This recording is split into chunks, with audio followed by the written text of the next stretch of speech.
edition of No Franchise Fatigue, the monthly podcast that examines the art of the cinematic franchise, no matter how many sequels, prequels, remakes, reboots, or remakequels exist within it. My name is Matt Reifschneider, and I am joined by my built-from-the-ground-up cyber nerd co-host, Sean Caylor. How are you doing today, Sean? Bob Morton made a mistake. What? We're leaping right to Bob Morton. Sean, we haven't even really started this episode yet. Maybe if somebody listened to us, last month, they know what we're watching this week.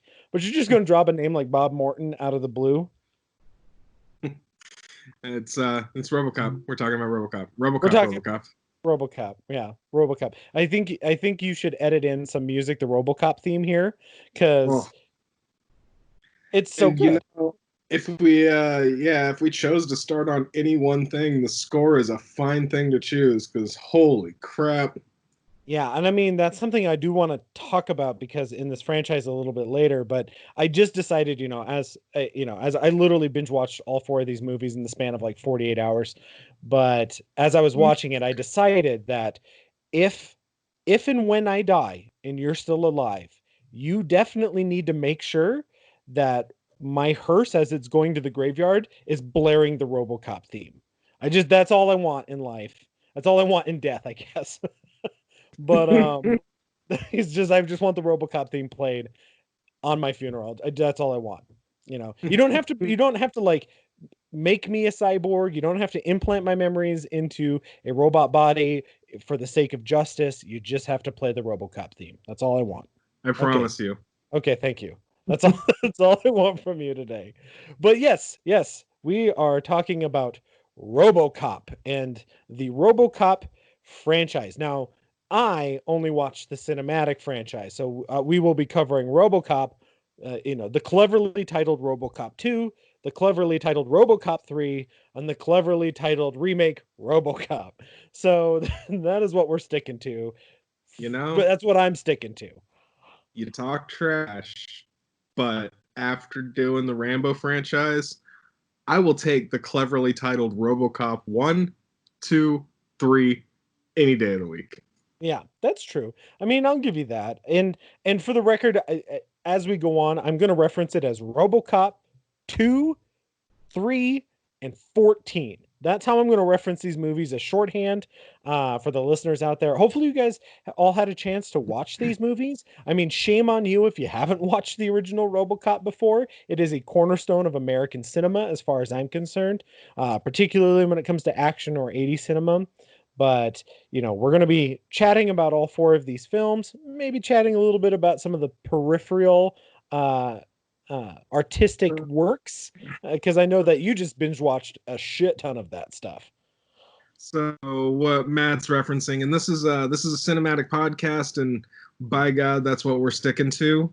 But I've been texting Matt all day, just pictures of the various Canadian television series and cartoons, and at one point, just one that said, "I'm in too deep."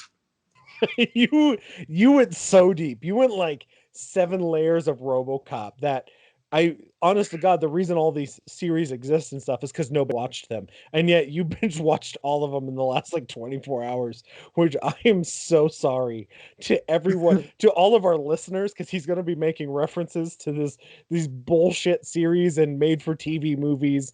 And I'm sorry. I'm sorry to anyone who had to watch those. I feel bad for you, Sean. It had to have been torture. No, honestly, like I was saying, I've always wanted the purview of this podcast to be the cinematic realm broadly, straight to DVD video notwithstanding. But so the only points I'm really going to bring up about the TV series, honestly, is in comparison to, like I said, I have this kind of broad idea about how every spin-off has failed the original movie in a slightly different way. It does not mean they're bad necessarily, but I don't think any of them has ever carried on the original premise properly. And I'll get into that, obviously, but For sure, for sure. And I guess this is a good time to point out that because we are going to be talking about 4 films in a franchise, that we will be going into spoiler territory. So if you have not seen these films, please, and if you are offended by spoilers of any means, we will be talking about how these films end, characters, and different spoiler parts of the plot. So please pause this podcast now if you want to go watch those. I'm a big fan of, I'm okay with spoilers myself, as I like to always say that it's not about where it gets to, but how it gets there, in terms of cinema.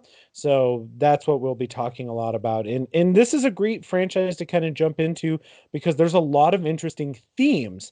So we've talked about some franchises that really don't have themes. I mean, when we went over the American Ninja franchise, I mean, as much fun as those movies are, I mean, the themes are ninjas, right? Like you can't, there's not a lot of depth going on there, but Ninjas and their various qualities of superness. that's it, right? But RoboCop is a right franchise for kind of a franchise analysis. So hopefully we'll get through the films themselves individually pretty quickly, so we can really talk about the overall themes. Because I mean, this is your franchise, man. So I'm sure you have a lot of shit to say about it. Yeah, like if you haven't picked up even a little bit from this intro and my general energy here, like um RoboCop is bar none, and I mean there is not even kind of a close second, my favorite movie. I love this film and have loved this film literally since I can remember, and I'm going to jump in right here as we always start with where we kind of came up with this franchise. Yeah.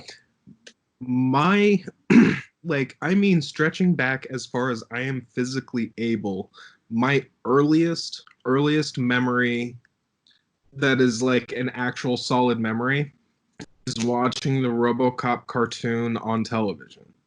The first movie I solidly remember seeing in theaters is RoboCop 2. I mean, I'm just right at that age where I remember seeing it clear as day. Beginning to end of that movie, I still remember as a child. So I mean, in a very real way, like RoboCop has just been like the franchise my whole life, sort of like you've implied. So that's me. How about yourself? Where do you start with RoboCop? I'm of a similar ilk to you, that RoboCop was a quintessential part of my childhood. Now, I didn't watch the cartoons or TV series or anything like that. We were very much a movie family growing up, and we had a version of RoboCop that was probably taped off HBO, as things were in the 80s and early 90s. But RoboCop was a family favorite. We watched it all the times as kids, and and it's one of those things we've talked a lot about this on the show before, but like violent content for families wasn't necessarily as poo-pooed as it is now. Particularly in my family, it was never something. So, but huge family thing. My brother still states RoboCop as being like one of the top 5 films of all time for himself. I'm a huge Paul Verhoeven fan in terms of a lot of his Hollywood material. So RoboCop has always been, as I mentioned, I do believe it is a cornerstone of American filmmaking, and we'll get into that when we get into this first RoboCop film, why I believe that and why I think that's a fascinating thing. But for me, it's always been a part of my history of film. It's a film I never not remember knowing. Like, it's always been something that's been in my lingo. The quotes from the movie, enough so that when I saw the Child's Play remake in theaters, they use a quote from RoboCop for one of the cars. The toy car makes a RoboCop thing, and it just excited me to no end that there was this random RoboCop reference in the Child's Play remake. But so Same for it me, and same for me in Deadpool 2, actually. oh When Colossus does the Dead or Alive, You're Coming With Me, and I was like, oh shit, RoboCop, and literally everybody looks dead ass at the camera and goes, that's from RoboCop. I'm like, oh, my heart. yeah, it just tore in twain. Um, so I totally feel you. So RoboCop, and so when you suggested let's do RoboCop, I half suggested bringing my brother on board because, quite frankly, he's even a bigger fan than I am, even though I do consider myself a fan of this franchise. But he is a huge fan, and unfortunately he wasn't able to join us tonight. But I'm glad that we're getting to talk about this because I do think it's an interesting franchise, and it's one that, as far as I'm concerned, isn't dead yet. So it'll be interesting to kind of talk about the themes here, and the possibility of where this franchise can go in the future. All right, but let us start, of course, at the beginning, and that would be the immortal classic, Paul Verhoeven's Robocop. So, in the near future, in Detroit, a officer is transferred in, and literally on his first week is an incredibly cruel criminal gang led by Clarence Boddicker just murders the shit out of him in a steel mill, in one of the most, I mean, frankly, violent scenes ever put to film. It got them film an X rating. Serious business. The company OCP that runs the city, basically there's a young executive who has a plan for a cyborg police officer program, and the recently murdered Alex Murphy is chosen, and he is placed inside a titanium shell and becomes Robocop, who goes in to clean up old Detroit. He slowly begins to remember his murder and goes to solve his own murder, eventually bringing down Boddicker's gang, and also helping to clear a actually interesting subplot of corporate espionage as well, while trying to come to grips with what he is, if he's still human, and yeah, dealing with violent crime in old Detroit. If I seem like I'm just trying to rush through this, it's that the devil's in the details, and the synopsis is kind of classic. This is a very easy movie. Cop is murdered, made into a robot. He is a robot cop. It's literally all in the title. Devil's in the details here. I had a friend who would just religiously call this movie Robot Cop, no matter what.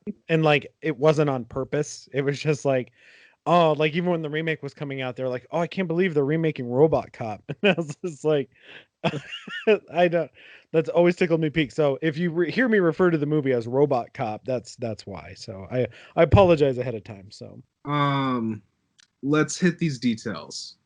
Because I obviously we don't want to dwell too much on this, but believe me, I could talk about the original RoboCop. I've talked people's ear off about this my entire life. well, and even before, I think you made an interesting comment. So before we even get into too many of the details, plot wise, this film is pretty basic, right? And I think that serves to be advantageous to the film because it works on two levels. And I think that this is a good place to start before we even jump into the details, as the details will affect this. But this is a film that works on a surface level as an American action film about a guy who's killed, becomes a robot cop, takes revenge, and becomes the city's hero of Detroit. And I think that's why, like, even as a kid, I remember liking this movie. Is that as a kid, that's what I saw, and it was still It's fun. because there's a lot of satire here, and there's a lot of symbolism here, and there's a lot of moral gray areas that as you get older, you start to see kind of the broader picture that's painted. But on a basic level, it's actually weirdly like Star Wars. The good guys are good guys, the bad guys are bad guys. It's pretty clear, who's firing blue lasers and who's firing red lasers here. Yeah, and I think that that's why that's an interesting, especially as we go through the franchise. But I think that that's why this movie works as kind of a movie that's existed in a universal structure, like it continues to maintain its fan base, is because it does work on a surface level. So if you just want to put it on in the background, you have a hangover and throw on RoboCop, it's fine, right? But if you really want to like study it as a film about really strong writing or strong direction, or the various details that we're going to talk about, it also works as a film that you can literally just peel the layers off of, and every layer has something new and exciting to it. that's why this movie is such a cornerstone. And I think that that's a great place to start as we go to analyze this, is that just on the surface, it's a great action film. Yeah. And then you come to find out that Paul Verhoeven, this is his first Hollywood film, like hated American filmmaking and read the script and was like, this script is making fun of American filmmaking, making fun of American action movies. And so that's what he embraced, was the satire of American action film. So it works as both an American action film and as a complete a satire, or poking the bear of what American cinema goers like, and just like threatening you with it. And it's fantastic. I think it's even a step further than that, because Paul Verhoeven is a very, very sharp satirist. I have often said that Robocop is what happens when you get an insane Dutch art filmmaker and have him make an American action film, because that is literally exactly what this is. He grew up as a huge Judge Dredd fan and has always said that was a very huge influence on this. And frankly, it's not a hard parallel to draw. Not at all. I mean, even the fact that like he casts Peter Weller for his chin and his mouth more Yeah. so than anything else. And don't get me wrong, Peter Weller is a fantastic actor. He's one of my favorite actors of all time, period. But you know, his ability to act without you seeing his face is incredible in this movie, which is something that I appreciate that the new Dread film also did with Carl Urban. They could have easily had him pull off the helmet like the Sylvester Stallone one, but they didn't. And I think you're absolutely right. You can see those parallels are pretty obvious if you know Judge Dredd, at least. Yeah, no. As a matter of fact, starting to dig in here, I actually think that Peter Weller is a great place to start. Um, so let's talk about the man. Robocop um, couldn't exist without Peter Weller. And I think the lack of Peter Weller is to the detriment of literally everything that's come after two. Full Peter agree. Full through agree. Peter Weller went through grueling mime training to make the look of how RoboCop moves look the way it does. And the one thing I'm going to specifically point out about the 2001 miniseries that I really won't bring up much here, but the actor in that specifically had never seen any previous RoboCop movie and refused to reference them. He used the script and decided how he thought RoboCop would move based on the TV script they did. And that is one of the most immediately off-putting things. It was actually starkly contrasting, having watched all of this media within 3 days or so. It was the first time where you're looking at it and just being like, wow, it just looks wrong. And then you go back and you see Peter Weller doing it, and it makes you appreciate it all the more what he brings to this role. Well, and not only that, but you know, I mean, what he brings to the role, it just in nuance. Because as overzealous as RoboCop is in its design, like Roboteen's design of the suit, which I do love, the bulkiness of the suit, the way he moves, Peter Weller just owns it, owns all of those mannerisms and movements, and still gives it so that when he drops a line like, you know, your move creep or anything like that, there's a sense of humanity to it, despite the fact that he's doing his best to be so mechanical in all of his movements. And it's so good. Matter of fact, and I have two specific bullet points that I think tag specifically great off of that. And to me, it's that he also speaks monotone. So the fact that you get emotion out of this is incredible. I actually don't know how Peter Weller did it. And you take a very charismatic dude. This is Buckaroo Banzai, for God's sake. Of all movies, you drop Buckaroo Banzai. But I get it, because Buckaroo Banzai like shows how charming he is and how comedic he can be, right? Like this Absolutely. bigger than life personality. But he has this line. He says to his partner Lewis, Murphy had a wife and a son. What happened to them? And she basically says, they moved on. And he looks at her and he just says, I can feel them, but I can't remember them.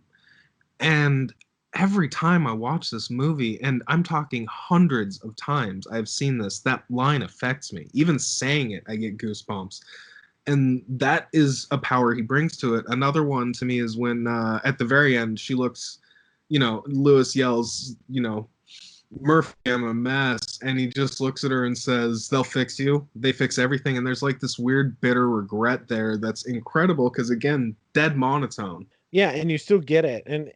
And I mean, and bringing up Peter Weller as kind of the linchpin for this movie is an interesting way to look at it, particularly because it does have a pretty stunningly good cast surrounding him. Oh, Nancy Allen in I know she's obviously known for Carrie before this and everything. To me, this is her defining role.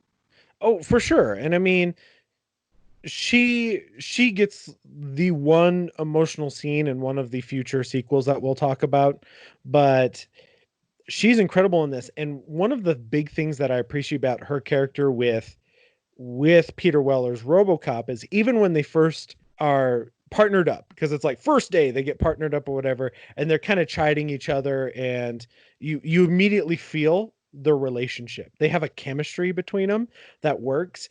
And this movie never ever relates that to being romantic. Even a little. And yet you can feel the love between them.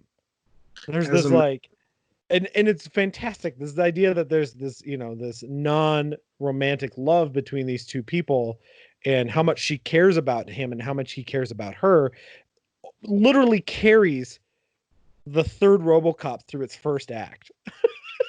And RoboCop 3 doesn't do anything to actually do that.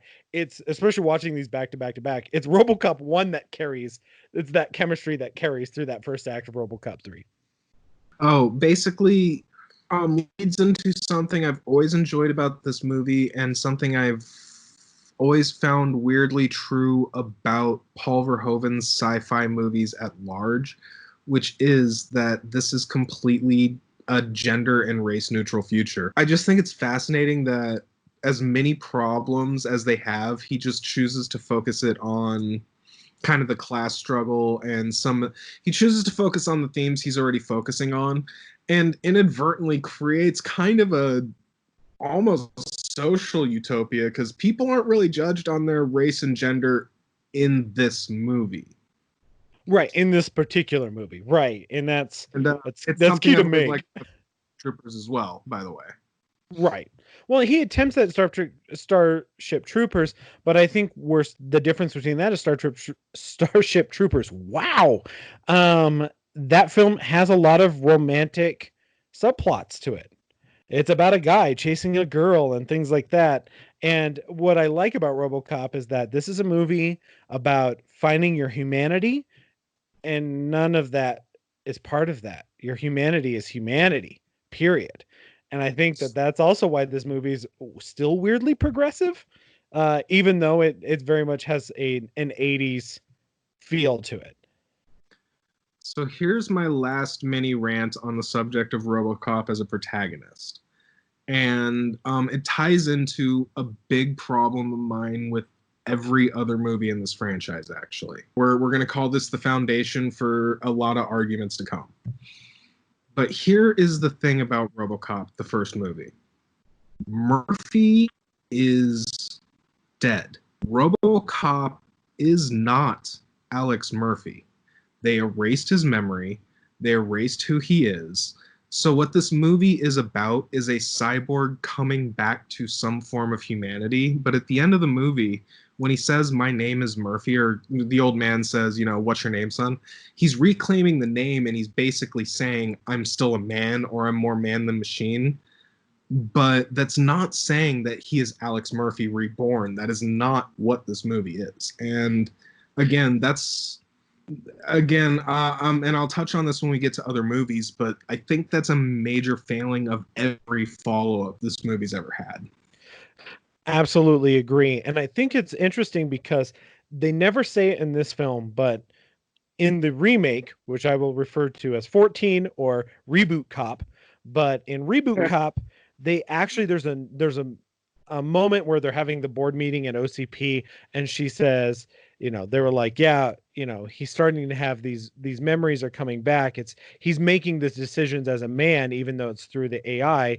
And one of the executives is like, oh, like he has a soul. And Yeah. that's like the only time in this franchise they ever mentioned that, but that is a feeling you get in this original one in the 87 film, is that there's kind of this argument about what makes a man a man.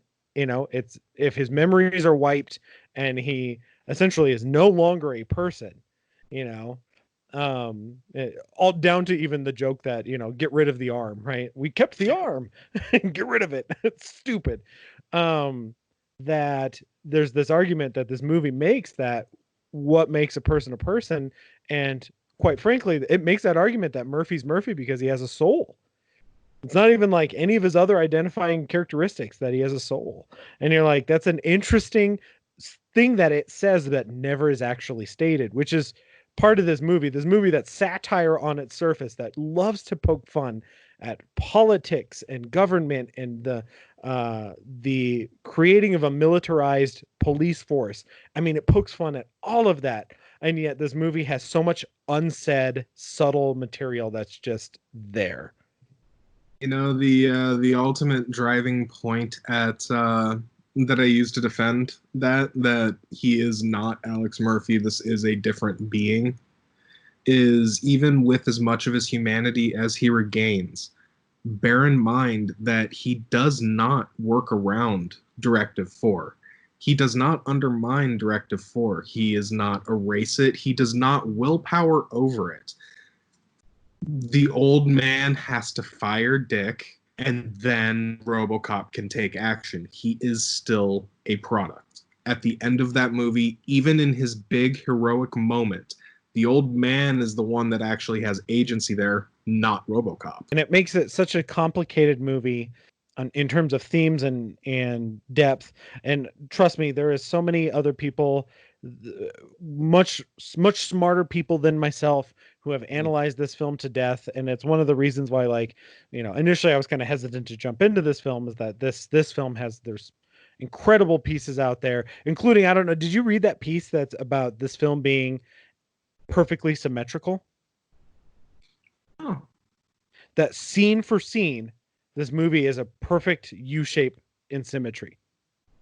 Like literally scene for scene, like down to the title card.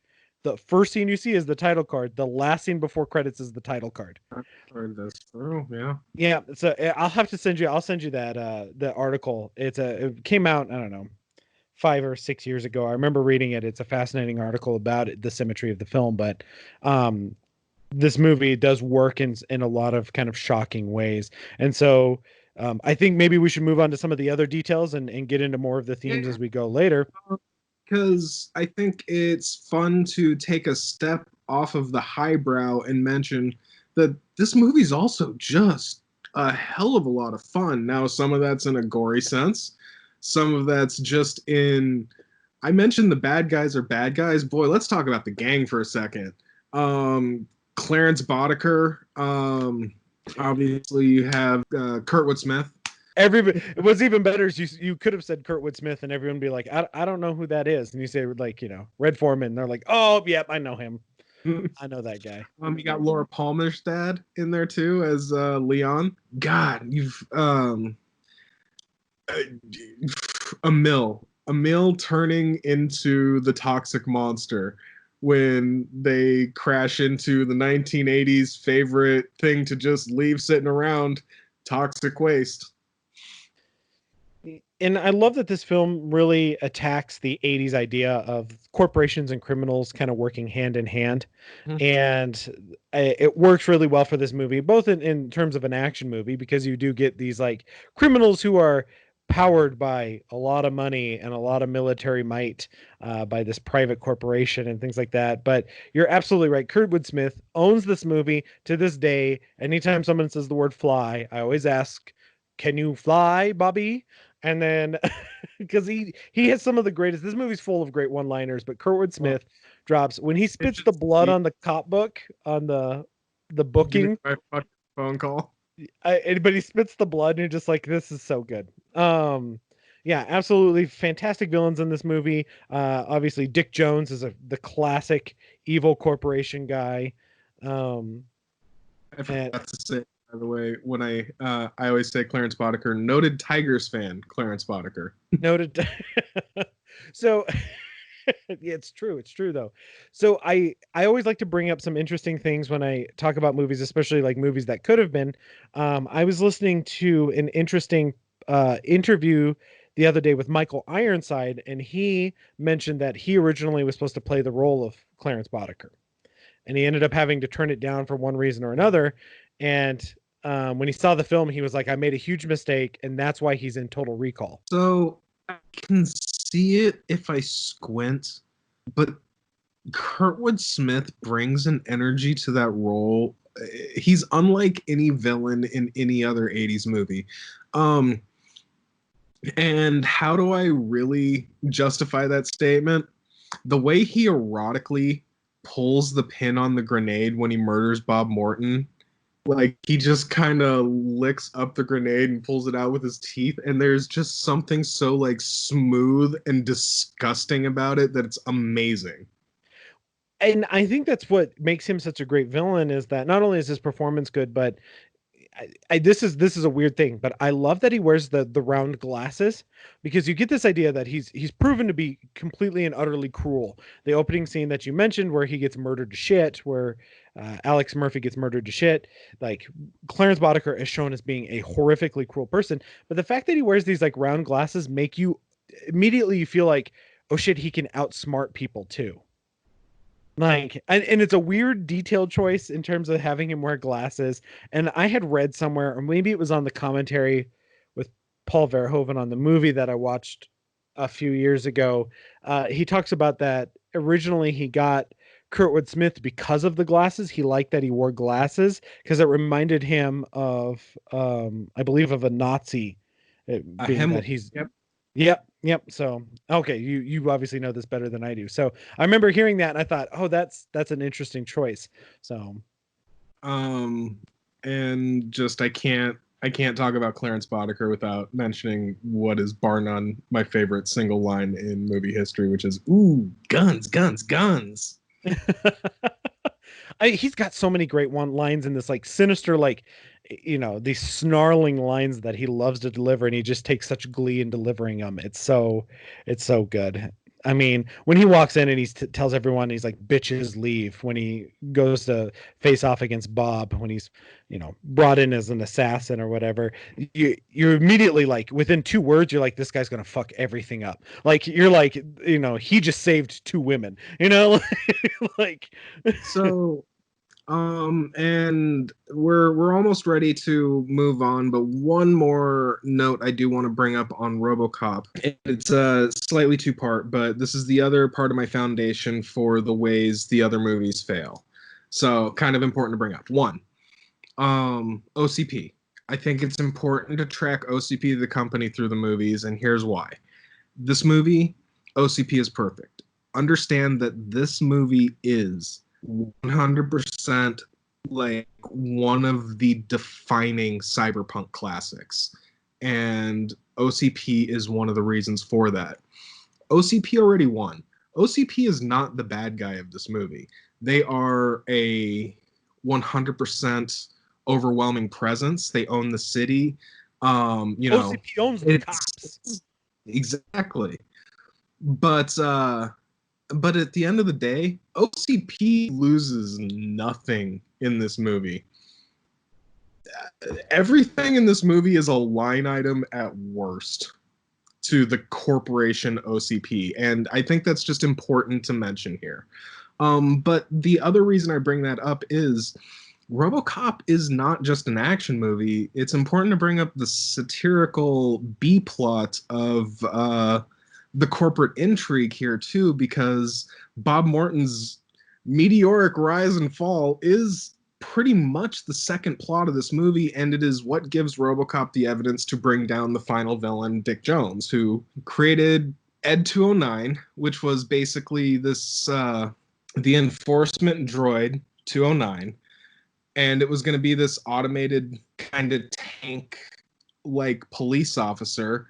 And after its boardroom showing goes hilariously wrong in probably the most almost you're almost inclined to call it a fetishistic use of squibs.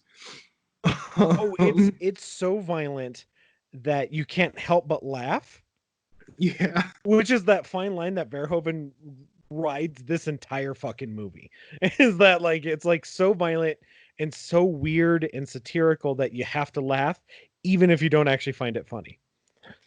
So, but and then a young exec by the name of Bob Morton swoops in and says, "I've got this Robocop program," and basically the dick measuring contest and Ultimate's assassination involved in that is like a major plot of this movie. Um, but again, like OCP's not on the hook. Other things to note: Robocop's family is not a plot of this movie. It's some of the setting, it's part of the exposition, but they're barely characters in this film. And on exposition, I will give one last note and then we can move on. I'll buy that for $1. Now, why do I call that exposition? Here's why. That one line tells us more about the society that we are living in the world they're creating than 40 lines of dialogue could have done. Because we just see what entertainment is now. We get Media Break, where it is just a couple of grinning morons telling these stories of abject world horror with these fake Barbie grins on their faces. And then we see this sitcom. We never know anything about it outside of it's like weirdly sexual and it is a big catchphrase that everybody says. I'll buy that for $1. But man, does that tell you everything you need to know about where society's at? Yeah, and I fully agree. And I love that every character that sees that show laughs hysterically when he says it, that catchphrase. It goes to show you the world that they're building. I would like to build off of this point real quick, and I do want to make one more point before we move on to the Robocop 2. But Is that point that scene where RoboCop shoots a guy in the dick? no, it is not that scene. No, I did want to mention that in this idea of building a world, this goes into both your points about the I buy that for $1 and the OCP. The ever presence of OCP is the fact that Paul Verhoeven chooses to have commercial breaks during the film. And he shows different products happening and then the different media and how the media is like weirdly smiling as they're telling these horrific stories of, these like mass murders and all of that. And these commercial breaks that they have. I mean, the film starts on a media broadcast. And there's a lot of movies that start that way. Oh, we're going to show you the news. So that way we understand, kind of set up the world. But he continues to do it throughout it. And it just creates this idea of consumerism that has happened in this horrific world. And like, oh, you know what, like this and it's, as time has gone on, it's kind of proven to be weirdly true that we live in such a horrifying world that to break away from it, we buy things and we try to make ourselves feel better with it. And then just by having those breaks, even though it's not said, you understand how OCP has come to be power. Because we don't even know what OCP does necessarily outside of some military material, because Dick Jones makes the comment that the failure of Ed 209 isn't necessarily for street enforcement as much as it is to sell parts for the military complex later on. So we do understand that maybe they have their hand in the military industrial complex, but I mean, you get this idea that maybe they're involved with fucking everything. All this consumerism. Not to get too deep into the weeds, because obviously we know I can, but if I may touch on the Ed 209 point one more time, That's I my I also want love that's my next point is Ed 209. about Ed 209 is literally designed by committee because it's everything about it is to look as badass as possible and to be as intimidating as possible. And yet nobody stopped to think, can this thing navigate stairs? And that is such a sign of everything that this movie is trying to say about Dick Jones, actually, as a character. Absolutely. And the point I want to make about Ed 209 is I think Ed 209, as you mentioned, is meant to be as intimidating as possible, down to his voice, the way that he commands. And as you said, the boardroom meeting that goes horrifically wrong, where he ends up shooting one of the board members, shooting him. He murders the shit out of him, as you would say it, in with aggressive fashion. But I love the design of Ed 209 as being this intimidating force, and RoboCop looking kind of puny next to him. And then, RoboCop having to outsmart this thing that is obviously superior firepower, just by going down the stairs. How stupid that is, how brilliantly stupid that is. But also, I think, you know, hats off to Robotine's designs for everything in this movie. Now, I heard that him and Paul Verhoeven did not get along during this movie. By the end of the movie, they weren't even talking to each other. Um, even though, like, once the movie was done, they put things aside and he ended up working on Total Recall. But between RoboCop's design and the design of Ed 209, which is brilliantly done in stop motion animation, which I think is necessary to note, that there's this idea that even in this world, Ed 209 is so ridiculous that he isn't even real. He's stop motion animation.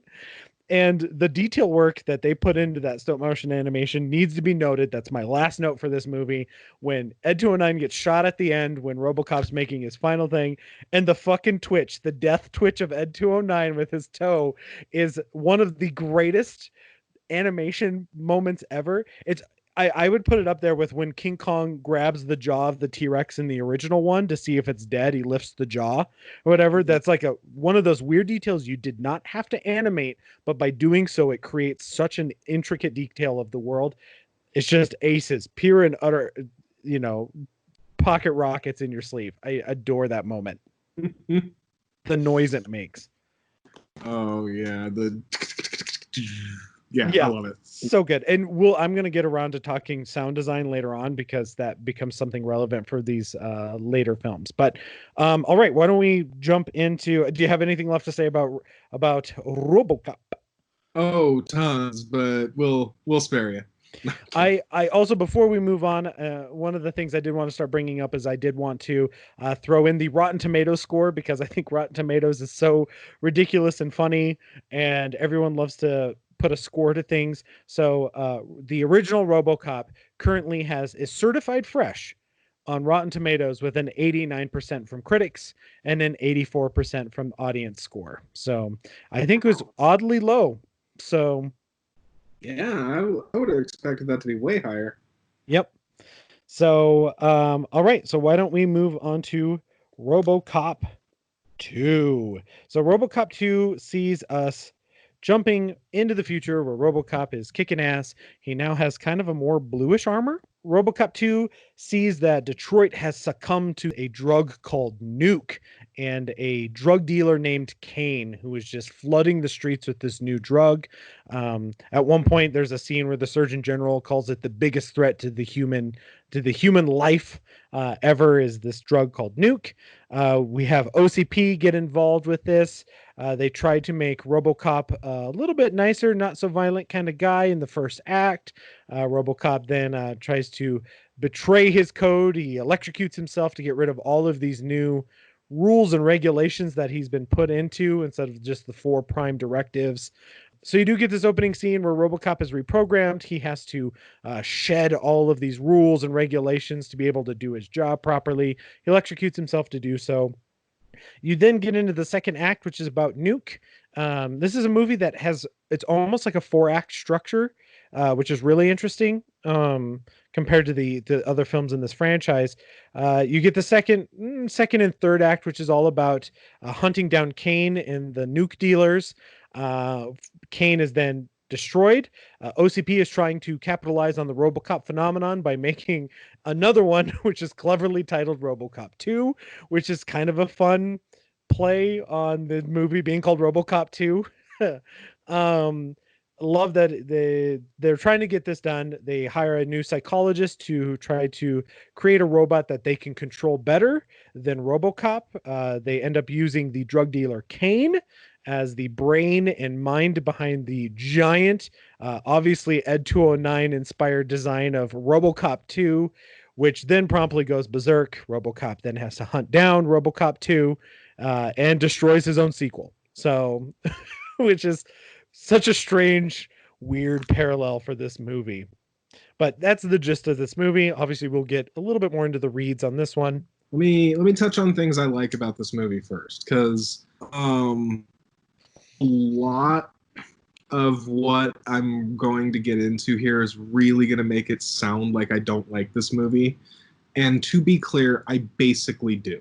It's an adequate sequel. Like I said, this is like my earliest childhood theatrical memory, so I'm always going to have a slight rose-colored glasses for this film. Things I really like.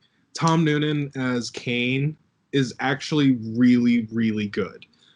He's not Clarence Boddicker, but I mean that as a compliment. They actually made like a different kind of villain for this. I kind of like that he's not only like a drug lord, but he's got kind of a cult leader thing going on too. I think there's some cool stuff there. The design of RoboCop 2 is just cool. I love the little like nuke grabby arm. That like it does the gimme gimme gimme when they go to put the nuke there. I love that there's a major plot of this movie that is that the city of Detroit is defaulting on a loan and OCP's using it to take over and gentrify it into Delta City. I actually think that's kind of cool. This is also step one in the fall of OCP, because this is where they start becoming mustache twirling villains, and we'll touch on that a little bit more. But nonetheless, in a corporate raider sense, I think it's a good idea, at least. The budget is higher and every bit of it's on the screen. The RoboCop suit looks great. I already mentioned RoboCop 2 looks great. The commercials, the fake commercials are great. That John Glover one at the beginning with the Magnavolt. So good. So good.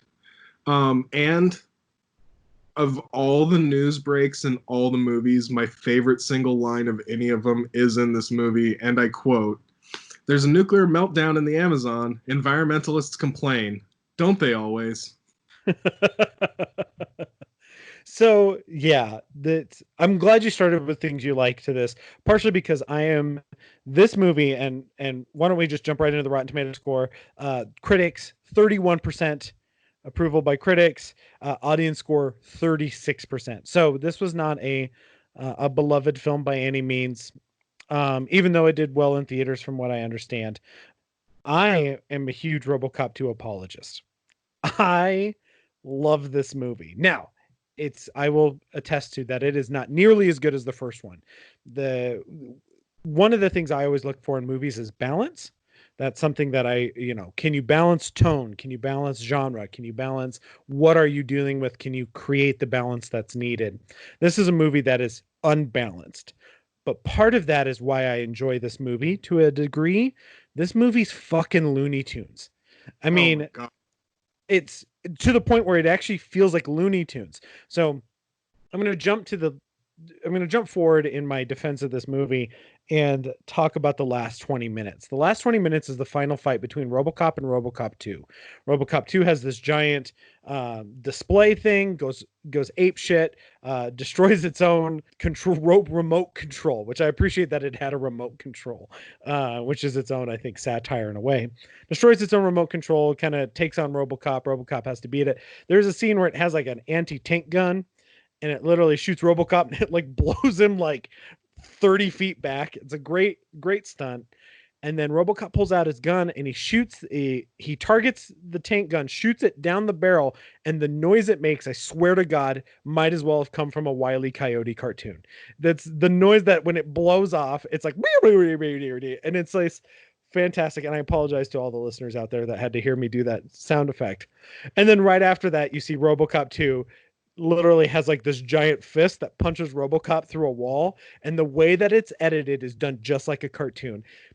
This weird manic energy of this movie is, for me, incredibly addictive, almost as addictive as Nuke. So I have to give this film credit for just being it always feels like it's about a half step from the train completely derailing, and yet it never completely derails. And I kind of love the hell out of that feeling I get from watching this movie. So the things I. All right, RoboCop 2, sit down. We need to talk. First and foremost, there is. I cut to the scene where the RoboCop 2 pulls off its head and just screams. We need to talk. So, for one, there's almost no way to really touch on this movie without mentioning the Frank Miller of it all. So they brought in Frank Miller to write this movie. Irvin Kershner doing his thing, directing sequels. But the reason it's interesting to bring Frank Miller into it is they rewrote a lot of his script. A lot of what's here is not Frank Miller stuff, but if you have read enough Frank Miller or have seen enough of his movies, Sin City and whatnot, you start to kind of get a feel for and able to pick out kind of what's his. And the thing about Frank Miller is that he is kind of a psychotically right-wing libertarian who brings a lot of his politics into a lot of his stuff. Now, we're not a political podcast. I'm not bringing it to that level. But when you bear that in mind, it makes the subplot about you having a psychiatrist program RoboCop with 700 contradictory directives to make him nicer. And, you know, as a commentary on politically correct culture, especially in 1990, that just tracks. It makes sense. I don't think RoboCop is necessarily strictly the venue to do that, but it tracks. However, every complaint I can make about Frank Miller and the Frank Millerness of it all, there's a reason the dude keeps getting writing gigs, because he does have this kind of sense of world building, and he's one of the few people who's ever been involved in one of these sequels that kind of gets it. And a scene that really points that out, that is both super Frank Miller and super RoboCop, is when you have an electronics store being robbed by a Little League coach and his Little League team. Absolutely. You're so, you know, like you said, we're not a political podcast. We won't go into the Frank Miller of it. And a lot of this is and when I logged this on Letterboxd, I actually said this, is that the big difference between RoboCop and RoboCop 2 is that this one, I think, starts to buy into its own satire. Like, it starts to buy into the things that the first one was making fun of. And that includes this idea that, like, you know, the cliche 80s cop thing where a cop can't do his job until he quits because he's being shackled by the man, you know. And this movie does that with the whole directives, where he electrocutes himself to get rid of his directives because now he's unshackled and he can really truly fight for justice without, you know, all this bureaucracy and corporate bullshit, which is, you know, both a very 80s thing. Quick, we should start a counter because this is the first time RoboCop had all of his directives wiped. Yeah. Right. Yeah. That quickly becomes a theme in the series. You know, the Frank Miller of it, he does. That's the one thing about him, is he writes his stuff on an edge. Now, I know you said, and I know this is true, that a lot of his script was rewritten. Obviously, he wrote a script and then he was really pissed when it got rewrote. But you're like, oh, well, welcome to Hollywood, right? Have you read? I know his script was turned into a comic book. I have read Frank Miller's RoboCop, and it is really bad. Is it? Okay, I've never read it, and I've always been interested because, like I said, I'm kind of a RoboCop 2 apologist, and I would like to see what the differences were. But that's really interesting that it's A lot of Frank Miller's sexual politics into it too, which is deeply problematic. And anyone that's ever read Dark Knight already kind of knows. oh yeah, like, he's got some problematic stuff that doesn't translate well, especially in 2020. So okay, so we can cross Frank Miller off the list. I do think that's interesting to bring up on that. As I mentioned in the beginning, I think this movie has a weird structure. As you mentioned, when he, you know, gets all these new programming and has to fight against it, it's very strange to think that in a 2-hour movie that's literally the plot line for an entire sequel that's done in like 28 minutes. Because very realistically, like, before rewatching this movie twice in the last month for this podcast, it had actually probably been about 10 years since I'd actively revisited this. And in my memory, the plot line of Robocop having all these extra directives and stuff went on way longer in the movie. That's 5 minutes, maybe. It's weirdly, yeah, right, exactly. It's a one of those plots to set up the rest of the plot, and so they tie it together, and then it kind of never really comes up. It just kind of sets the ground for the rest of the movie, particularly the cops kind of fighting back and teaming up with RoboCop. But I will admit that whether or not Frank Miller, because sometimes you have to worry about Frank Miller as a writer, whether or not he is writing to be satire or if he just is kind of nuts. But Irving Kershner, I think, embraces the satire in this one. And I think this is the only other Robocop that truly utilizes the satire in a way, even though it's crazier and a little bit more Oh, outlandish.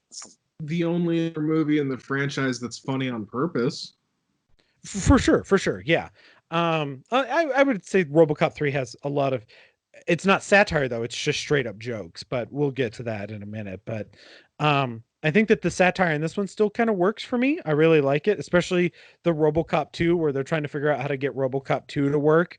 That whole sequence is really good. Even the scene where he's being the nice RoboCop and he shoots the bullets around the guy and tells him to stop smoking. There's moments in this movie that kind of work for me in terms of the comedy and the satire, but it's just not nearly as biting in a lot of ways like the first one was. Like the first one, like it was satire and you laughed and then you're like, oh shit, that's kind of true. And then you feel bad about it, right? Because the darkness and violence of it is so upfront on screen. And this one just doesn't quite have that balance. I mentioned it off the record last week, but my favorite gag, like my favorite joke in any of these movies, is in the second one when the nuke addict at the beginning has the baby hostage, and RoboCop's just trying to keep him calm while he's lining up that shot, and guy's like, "I'm gonna shoot this baby," and RoboCop's like, "Nope, can't have that." It's so good. And yeah, I really like I think that there's a lot of good stuff in this movie, but I do think the structure is problematic. You do get this like first act that feels like it's throwing a lot at you that's essentially becomes irrelevant within 30 minutes. And then you have this another movie which is about Kane becoming RoboCop 2, and you've got so many of these sequences in this movie are almost too long. You've got this entire subplot with the mayor trying to make a deal with OCP and the criminals and trying to get that done. The first attack by RoboCop 2, which is a vicious and almost horrific scene where RoboCop 2 breaks up the drug deal with the mayor there, that just drags on about 5 minutes too long. And so there's a lot of this movie that I'm like, this could have been trimmed. This could have been trimmed. This isn't as efficient as it could have been. Well, there's kind of a two-pronged point here for me, which is we haven't touched on it at all, but another thing that I hate in this movie, and I have hated since I was a little kid that saw it in theaters, and that is Hobb. I hate this kid. I want him to die way earlier in the movie. There's nothing about him that I don't hate. Every scene he's in is like pulling teeth. My kind of jump off on that point, though, is thematically the point of Hobb is that it's supposed to slightly remind RoboCop of his son. Problem being, this is our first time repeating the plot of RoboCop separating from his family. There's this real major sequence early on in this film where it's Creep RoboCop who's stalking his ex-wife and son, and they have to have him say in front of a camera that Alex Murphy is dead, and then he has to have a conversation, and it's so overwritten and it's so awkward because the entire thing is in there just to have this scene where RoboCop's talking to his ex-wife and says, they did this to he shows his face and says they did this to honor him, but your husband is dead, basically. And it's And it exists just for that, and it's never brought up again, save for, again, Hobb supposedly reminding him of his son somewhat, which is another subplot that goes literally nowhere. Although I will say the scene with, I agree. I think the character of Hobb is, and what's funny is that on this most recent watch, I was like, man, the idea of like this kid drug dealer kingpin is kind of a fun satire moment that they don't explore enough. And The idea that Robocop can't shoot a kid, and if they had actually followed through with this in the right way and had this kid be like a vicious kingpin and not tried to have a redeeming moment at the last second, you could have actually had an interesting idea there. Well, and it presented two things to me this time. This rewatch that I had was, number one, that there's a part of me that kind of wishes he was Kane, like that it was revealed that Kane was actually like the Tom Noonan character. Kane was actually revealed just to be like a shadow, this person that's meant to represent Kane, and the kid is the actual one pulling the strings. I thought that would have been either a cool way to do it, but I also want to say that despite my general dislike for the character Hobb, and like you said, it's an underdeveloped plot line that they either overdevelop or underdevelop. You needed to go one way or the other. But the kid's death scene is actually like when he's dying on this giant pile of money in the back of a vehicle, and he asks Robocop not to leave him, and then you get this really really emotional moment from Peter Weller as Robocop, and you're like, okay, like Peter Weller sells that moment. It's not the kid. Peter Weller sells that moment, but it's one of the key emotional moments in the movie that I do think resonates, even if the plot leading up to it doesn't make it as impactful as it should be. One more, and I think it's my only real note left on Robocop 2 anyway, but one more real brief note. Something I've remembered ever since I was a kid and way too young to see this movie, frankly, uh, is that moment of body horror where they remove Kane's brain, the vat, and you see his eyes staring out, and the way it's framed and the way it's shot. Nobody says anything. It's not like it blinks or anything, but it's just deeply implied, and you honestly feel that Kane's aware in that moment. And there's just kind of this cool horror to that. And what's even interesting, and this is a point I wanted to bring up because I think Kane is an interesting character, but being this addicted to drugs and things like that, trying to use drugs to control people, which is obviously satire for the war on drugs in the 1980s. But I love that. I actually like the screen that uses Kane's face that has like that lawnmower man fucking CGI. Lawnmower. Yeah. But I love that there's the animation in that is weirdly dated, right? But it kind of works in how it's dated. That like I like that his character every time he's on screen, he looks like he's in agony. Yeah. And I think that Well, that like makes RoboCop 2 like you're like, "Oh my god, he's like a tiger in a corner."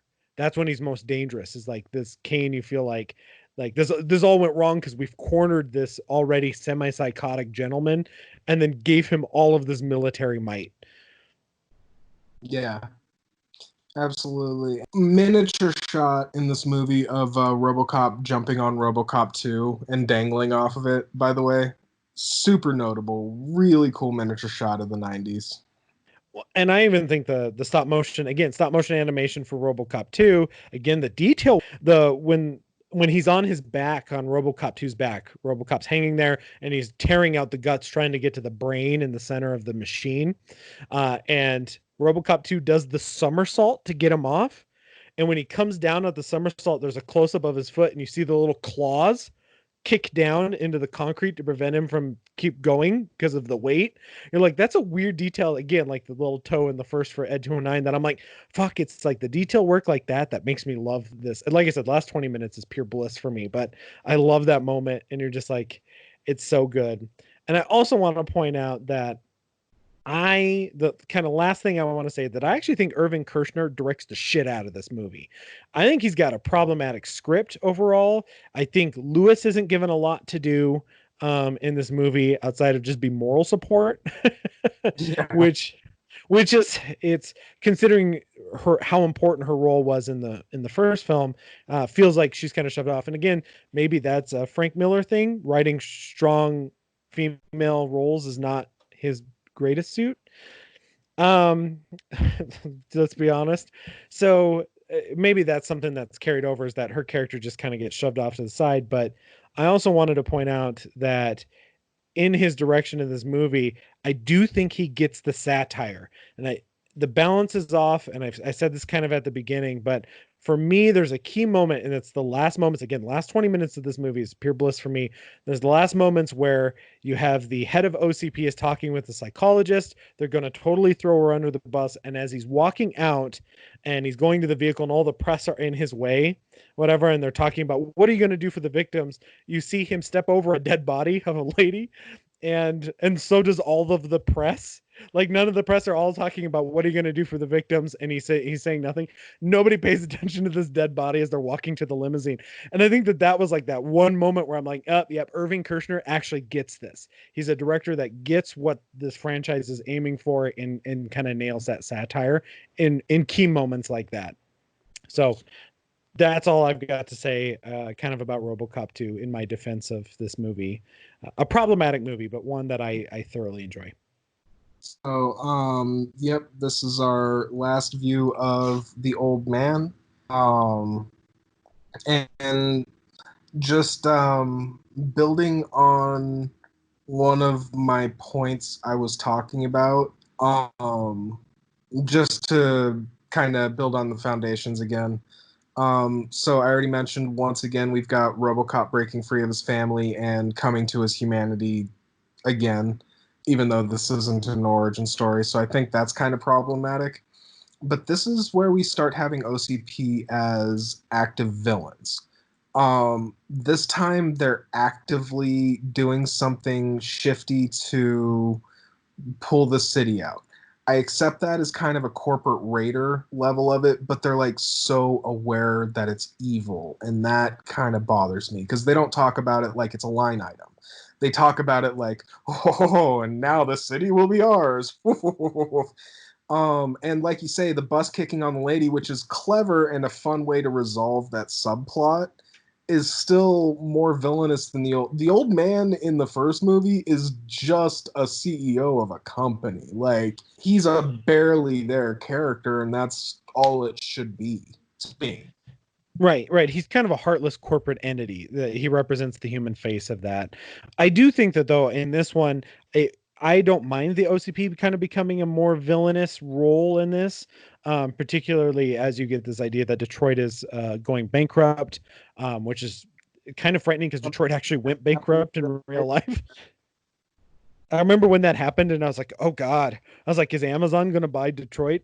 Um, but this idea, I'm okay with that kind of the evolution of them to being more of an actively evil agency versus just like this uh, uh, omnipresent kind of industry. I'm okay with it in this film, but as we get into this next film, that's when I start to have some serious problems with it, which I guess probably leads us to the synopsis of RoboCop Trace. So OCP is still trying to build Delta City, and they've almost done it, but there is just one little segment of the city that's holding out, and it's a bunch of homeless rabble. OCP is hiring security services to escort these people out of their homes so that they can tear it down and finish their construction before this merger takes place, because the other subplot of this movie is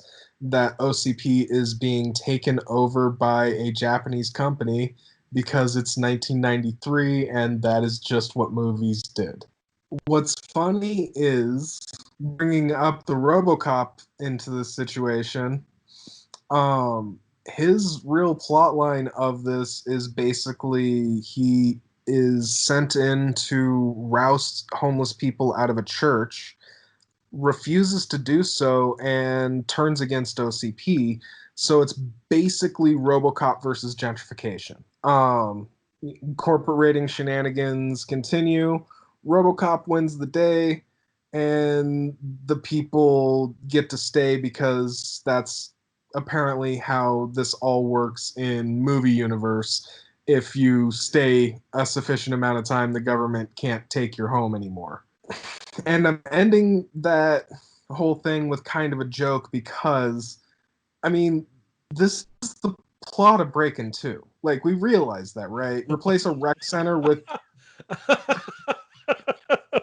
replace Oh a rec shit. center with the east side of Detroit, and it's the same premise, at least. The CEO of OCP is now rip torn because they've given up any premise of not being a straight up comedy. Yeah, I this is a harder one for me to lead in with stuff that I liked because I don't hate this movie, but it's, especially rewatching it, is so frivolous. It's a silly movie. But I will touch on the notes I liked first again, and this is kind of brief, so I'll just hit this fast. One, again, every bit of the budget's on the screen. I think the budget was actually lowered this time, but nonetheless, this is actually a really good looking movie. Robo's armor looks great. Ed 209 in his brief scene looks freaking amazing in this movie. Like, a lot of that stuff is really, really good. That's mostly because they spared all expense on the cast of this movie. The South African like commander villain is just such a anyway, sorry, no, focusing on stuff I like. Other thing is, you can tell that the writers really watched the original RoboCop because even though I think the mood is wrong and I think this misses the mark in a completely different way, I will say that some of the winks and nods back to the original are good. We brought back I'd buy that for $1. You know, we actually bring back a clip from the first movie showing Boddicker and his gang killing RoboCop again. I'd even go so far as to say, even though everything we said about Peter Weller a little while ago, talking about the first movie, is true and I stand behind it, Robert John Burke is not bad in this role, and I do generally like him as an actor. And I think something you're going to touch on, so I'm not going to railroad you here, but I think the thing with Lewis is actually well done. So if you want to go ahead and run off of that point, please do. Absolutely. That's where I think that this is RoboCop 3 is an interesting movie. And for the record, throwing it out there, Rotten Tomato score, critics 3% from I think critics. that's fair. Audience score 14%. Well, think about it this way. I managed to get through the whole synopsis without even mentioning the main villain, which is the robot ninja. Yes, which is a robot ninja. So we'll get there because I have a lot to say about that too. But I do think that this movie has, and going back to Lewis, that in the first act, and for audiences who may not have watched this or maybe watched it a long time ago, Lewis does die in the first act. She dies protecting the vagrants that are living in the church. Come to find out, they're part of a resistance group that's fighting against the gentrification and being ousted from their homes. And Forgot to mention casting CCH Pounder as the leader of this resistance group. She's really good in this movie. fantastic. Yes, I do love her. There's quite a few recognizable faces in the resistance group. Stephen Root, yeah. Stephen Root, yeah, of course. And so in the first act of this movie is just them kind of reintroducing you back to Detroit of this era, as you said, Delta City, going there. There's a lot of This is a movie that I think that there's a lot of interesting ideas in here. I actually kind of like the idea that OCP is being bought out by a larger Japanese corporation. Um, Simply because of this idea that OCP mismanages their shit, like, and there's a lot of interesting ideas. And I actually think the one thing that works in this movie is Lewis's death that kind of powers RoboCop to say, like, people are more important than even the laws, as long as the laws benefit the people. And that's an interesting approach to this idea that his prime directives, which are, uphold the law but protect the innocent, is one of them, is that these people did nothing wrong, right? And they're being forced and, killed and whatnot. And he stands up for his friend, and she ends up dying. The problem with her, I like her death scene. The idea that she dies in a church is an interesting idea. This idea of humanity, living underneath a church, like, Like the corporations don't even think to look at a church, which is So people just an interesting bit of symmetry, and we didn't touch on this in the first movie because, as you mentioned, a lot of people have done way more in-depth analysis of the first movie alone. That it did feel like mentioning again that there is actually an intentional Jesus metaphor with Robocop down to the end of the movie. That shot where it appears like he's walking on water, which is famously very intentional. It is actually supposed to be a Jesus call out. So I think it is a nice bit of symmetry that he lays her to rest in a church. for sure. My problem with it in this movie, and this goes a lot into it, as you mentioned, there's some interesting things in the script, but there's this script mishandles almost everything. It's like, here's this interesting idea, and then it can't follow through. Here's this interesting idea, it can't follow through. And that starts with the problems for this. But she's like, go get him for me.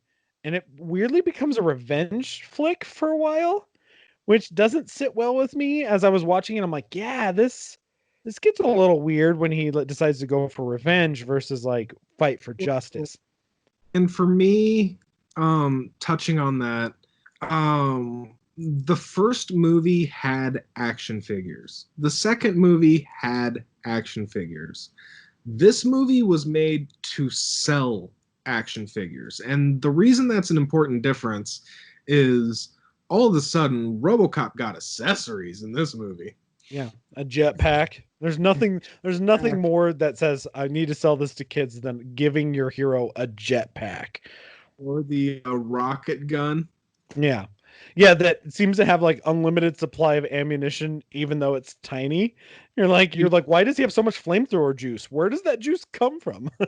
Someone felt super, super great when they came up with his technician in this being named Dr. Lazarus. Yeah, that was like 14-year-old me was like mind blown. I was like, Dr. Lazarus, what? So again, Oh, this movie has a lot of interesting ideas. None of them really pan out. because the other kind of problem with this is in trying to make it a toy commercial, it's PG-13. And I don't mean to really harp on a rating point, but this movie's a goddamn cartoon. There's literally a scene in this film where Robocop shoots the gun out of a dude's hand and then continues to shoot it so it's just bobbling up in the air, and you can tell they just attached a fishing line to this freaking gun and are bobbing it up and down in front of this camera. And it is just, I was just like, wow, man, my heroes are dead. Well, and I think this Childhood. for sure. Well, and I think that's a key to understand what this movie is like. Is I think you're absolutely right. There's this idea of like, hey, we've made some cartoons and now we gotta really like, maybe this is a family friendly franchise. Also, that transition from 80s to 90s family friendly is that, as I said, in the 80s, the first RoboCop was a family friendly movie and it was rated R and like horrifically rated R. So I think it's interesting that's the mindset behind this, because almost all the satire is gone in this. And it's not that the movie's not funny. It's just it's no longer satire as much as it is just punchlines. So you even get the point where like RoboCop goes to find the villain who's hiding in a hotel, and he goes to the front desk guy and he's like, "Where is this guy?" And the guy tells him the room, and he's like, "By the way, the elevator door sticks." And you literally get this moment where the elevator door sticks and then RoboCop just bends it out of the way. It works as a visual joke, right? This idea, this scene where RoboCop's like on his way to kick some ass, and then it's the quintessential elevator joke where you're like, ah, and then you have to wait for the elevator, and you have to wait for this elevator door that keeps dinging and only opens halfway. It's a funny joke, right? It works for me. I laugh, but you're like, there's no satire there. It's just a joke, and this Yeah. movie's just full of those, including all of his one-liners are very much like one-liners, you know, and so it versus like something a cop would say or whatever, or in the first film, a cop that's replicating a TV cop for the sake of his son, which is meant to be a sort of satire in itself, but in this one it just becomes pure comedy and does not work as well for me. Makes sense why Fred Decker's hired on as a director, though. Yes. And I mean, the action in and of itself isn't bad per se, although it is slightly limited by the technology of its time. Robocop swooping in to save the day on this jetpack is a really ugly effect. That composite does not hold up in any way. Especially Um, on my Blu-ray. As I was watching on my Blu-ray, and I was like, "Ooh, if that looks rough." yeah, yeah. I think this was just the era for South African mercenary villains too. So, I mean, it's super generic on that front. Let's touch on the ninja. So there is another cyborg villain in this movie taking the form of, ultimately we end up discovering twin cyborg ninjas. Triplets, Um mind tri- you. right, one gets blowed up real good. Um He gets blowed up real good. I have a lot to say about this, so I'm really curious to see where you go with this. oh, I hate these guys. There's a reason I've pretty much refused to talk about them up until this point. I think one good effect here is when he's the first time you see him when he's going to assassinate that dude and he gets hit with the bar and it breaks his jaw and he has to like reset his jaw in his mouth. I think is kind of a cool looking effect, very cartoony and again more comedic than anything, but that's actually a good looking practical effect. On the other hand, you've got this thing that is, by all accounts, 10 times faster than Robocop. Has this sword that just cuts through steel like butter. And his And fingers, shing. yeah, and Robocop gets the better of him by pulling a gun on him slowly in a completely prone, grounded position. Like, no. And then the second victory, because we haven't even brought up the little hacker girl, which my pet Ed 209 at the beginning of the movie has always bothered me since I was a little kid. I hate that sequence with a blinding fury then. I hate that sequence with a blinding fury now. But you've got this little girl who's a precocious hacker because John Connor was a hacker and that was just what it was. And she saves the day at the end of the movie by spontaneously hacking these two robots and causing them to, the two remaining Japanese robots, and causing them to decapitate each other. And really, Robocop has like no agency in any of this. It's really stupid. That was one of the, there's two things I wanted to mention about these samurai cyborgs. And I guess I don't even as far as I noted that I put it down a question, are they cyborgs or just robots? Because there are triplets, so you get the idea that it was maybe like an assembly line robot.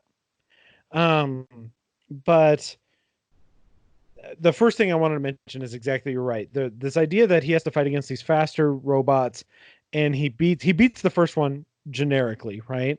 And the whole time I was thinking to myself, I'm like, how much cooler would it have been if he was able to beat them because of his quote unquote humanity? Because like a robot has to think like a robot, and if he's able to beat it by not thinking like a robot, would have been so much of a better, like, finding your humanity storyline, which is a thread through all of these that we'll go into, and yet Oh, that's oh, not at right. all can even fucking considered.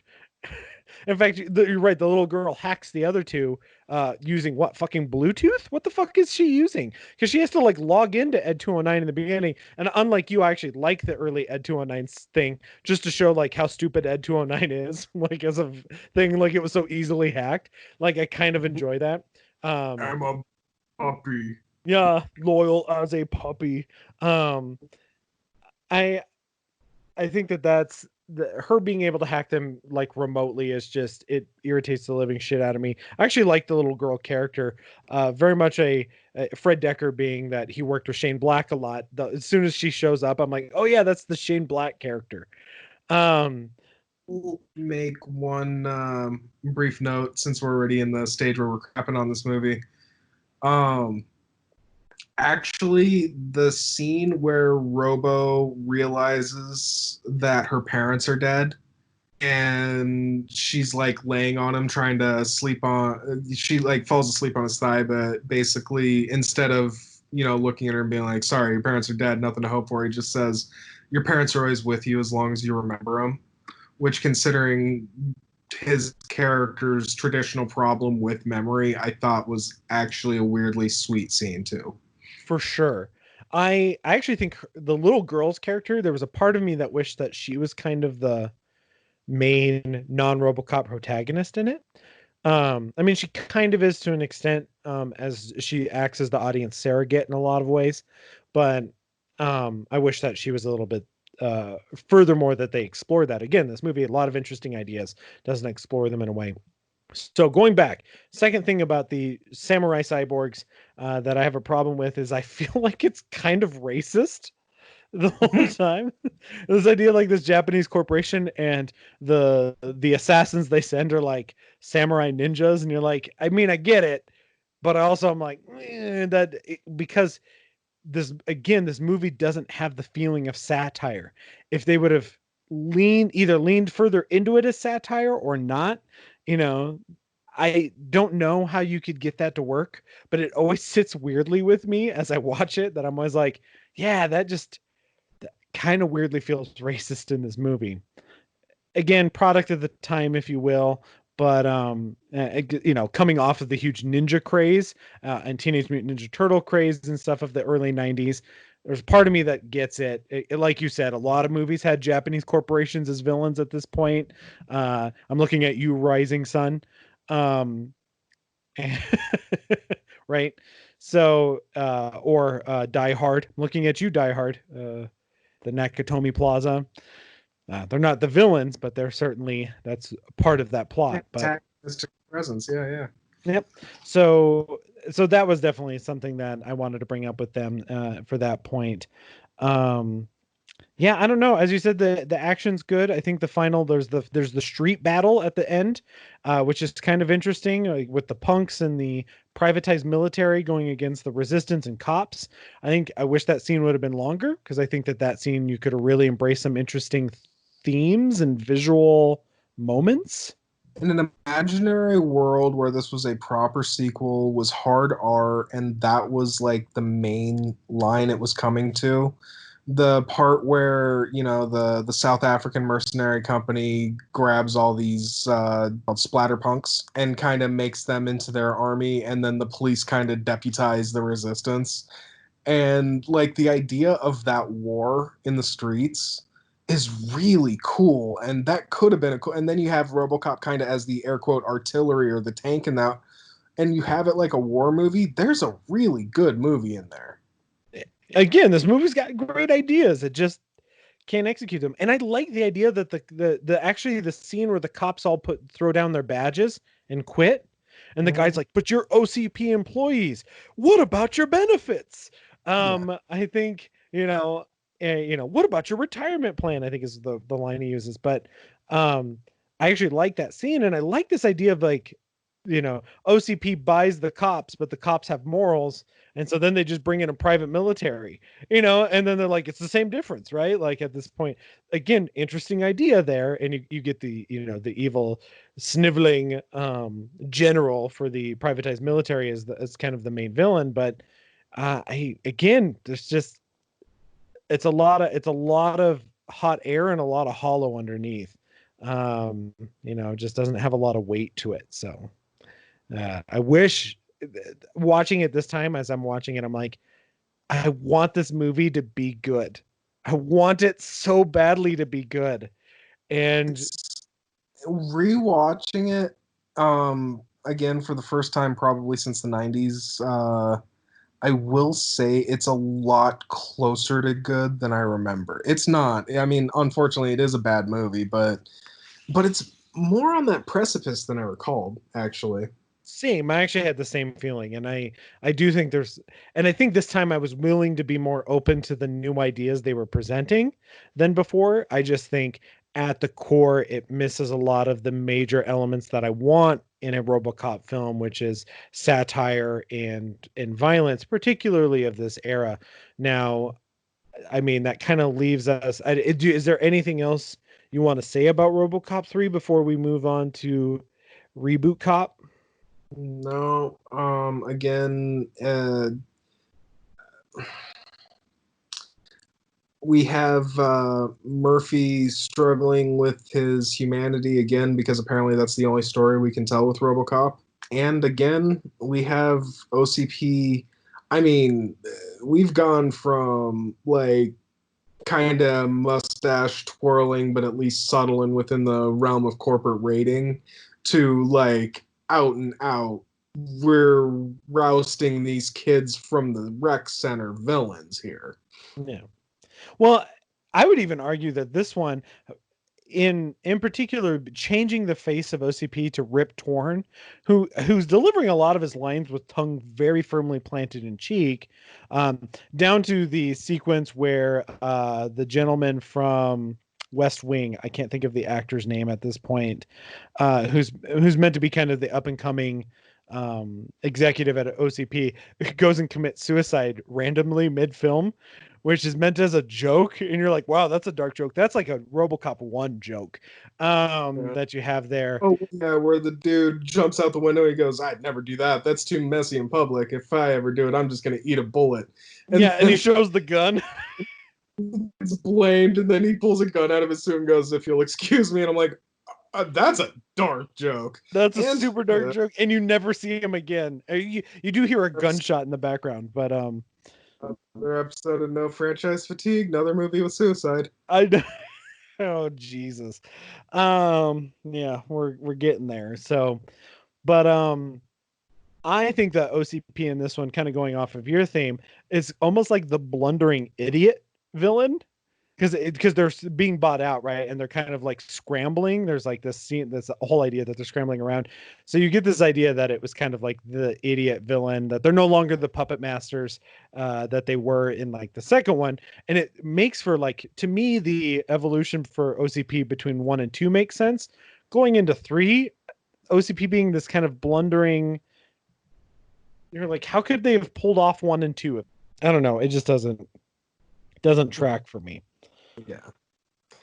So, I'm just briefly acknowledging this is the time period where the 2 Canadian television series has happened. It's a very, very strange licensing situation because if you ever do decide to watch them, which why God would you?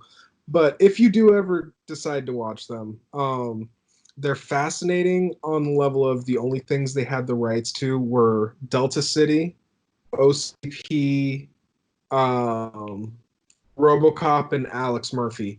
Everything else is different. Ann Lewis is changed to I want to say Julie Madigan. Madigan is his partner's name. Like the second one barely acknowledges he ever had a partner and actually jumps to his partner before the miniseries actually jumps to his partner before he moves to Detroit, who gets turned into a second RoboCop that they call RoboCable, and it's just stupid and insane. I can't even. Not to mention, I think the costume in that movie is literally made out of like fiberglass and looks like it should have been in a Comic-Con. Anyway, let's move on to a real theatrical movie. I'm just acknowledging where these other 2 came out in this whole timeline here. So, in 2014, we decide to reboot RoboCop. Here we have RoboCop 2014. In this RoboCop, the general story is essentially the same as the original one. They don't stray too far from it. It's in as you mentioned, devil's in the details, right? So the detail work for this, you have Alex Murphy. This time, instead of a beat cop, he is a detective, which I actually think is something that bothers me about this movie. The change from him being a blue collar cop to being a detective who's working on a giant gun smuggling case and things like that. He's in this case. He runs he ends up getting killed by a car bomb in front of his house. Killed is in quotes. He's actually not killed per se. He's actually still alive. He is added to the program, the RoboCop program, by a scientist who's played by Gary Oldman. The OCP is running this because they want to bring militarized machinery to the streets of America. They are known for creating armored robots and armored Ed 219 tanks on foreign military missions. They work really well over in foreign territories, as is seen in the opening sequence, which is its own interesting thing that we'll go into in a second that I have a lot of thoughts on. But they want to bring it to the streets of the US, but there is a law that's passed by Congress that says you cannot have machines in the streets because they have to have some kind of semblance of nuance and humanity to be able to make decisions in terms of law enforcement. They're trying to fight this, and the way they do that is by having Detective Alex Murphy put into the suit of a robot. It is his brain and spine and face that are in lungs, weirdly enough. A lot of lung shots in this movie for some reason. And right hand. And his right hand. Yes, because yes, there is a comment made by congressmen that do you want a robot pulling the trigger? So they literally give him a human hand for the audience to see that who is pulling the trigger is a human. That I even wrote that in my notes. I was like, that's so stupid. Anyway, there's contrived, and then there's contrived, and then there's that. And then there's actually having a human hand pull the trigger. So we then have Robocop at this point. Robocop then is working the streets. We have a lot of corporate espionage, a lot of police corruption going on. Robocop tries to solve his own murder as before. In doing so, unveils a lot of corruption. He then has to fight against OCP, hunt down the head of OCP, who is played by Michael Keaton this time, and in the process save his wife and kid, which is a plot in this.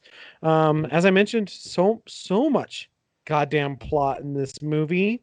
That synopsis doesn't nearly cover at all what this movie is trying to cover in any regards, but it's probably the closest I'm going to get to this. So, because in the exact same movie, you literally have a plot line beginning to end about this Congress Act and this social commentary about drone warfare and drones in American streets. Then you have this entire plot that is a gangland movie, like you're saying, involving like a weapons deal and the weapons dealer and everything.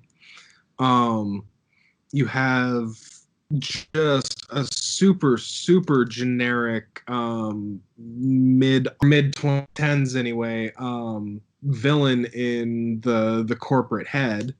I mean, I couldn't tell you anything about Michael Keaton's character except that he's a mid 2010s corporate head villain.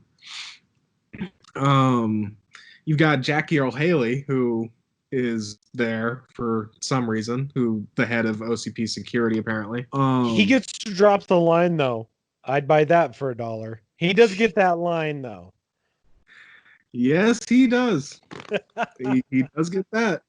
No, yeah, it's like you're saying. I mean, this is a movie with too much plot, really. Oh my god. So much plot, so many messages it's trying to get across. What's interesting is on this latest rewatch that I realized it's literally trying to combine the plots of RoboCop 1 and 2 into one movie. Instead of a drug dealer, it's a guns dealer. But that's essentially part of the plot. And we complained about RoboCop 2 having a lot of too much plot and structure. Like, could then combine it with RoboCop 1, and you're like, oh my god, we're gonna fit this into a 2-hour movie. It's incredibly dense stuff, and not dense in the good way. It's just there's so much that it's trying to put in there that it cannot cover any of the ground that it needs to.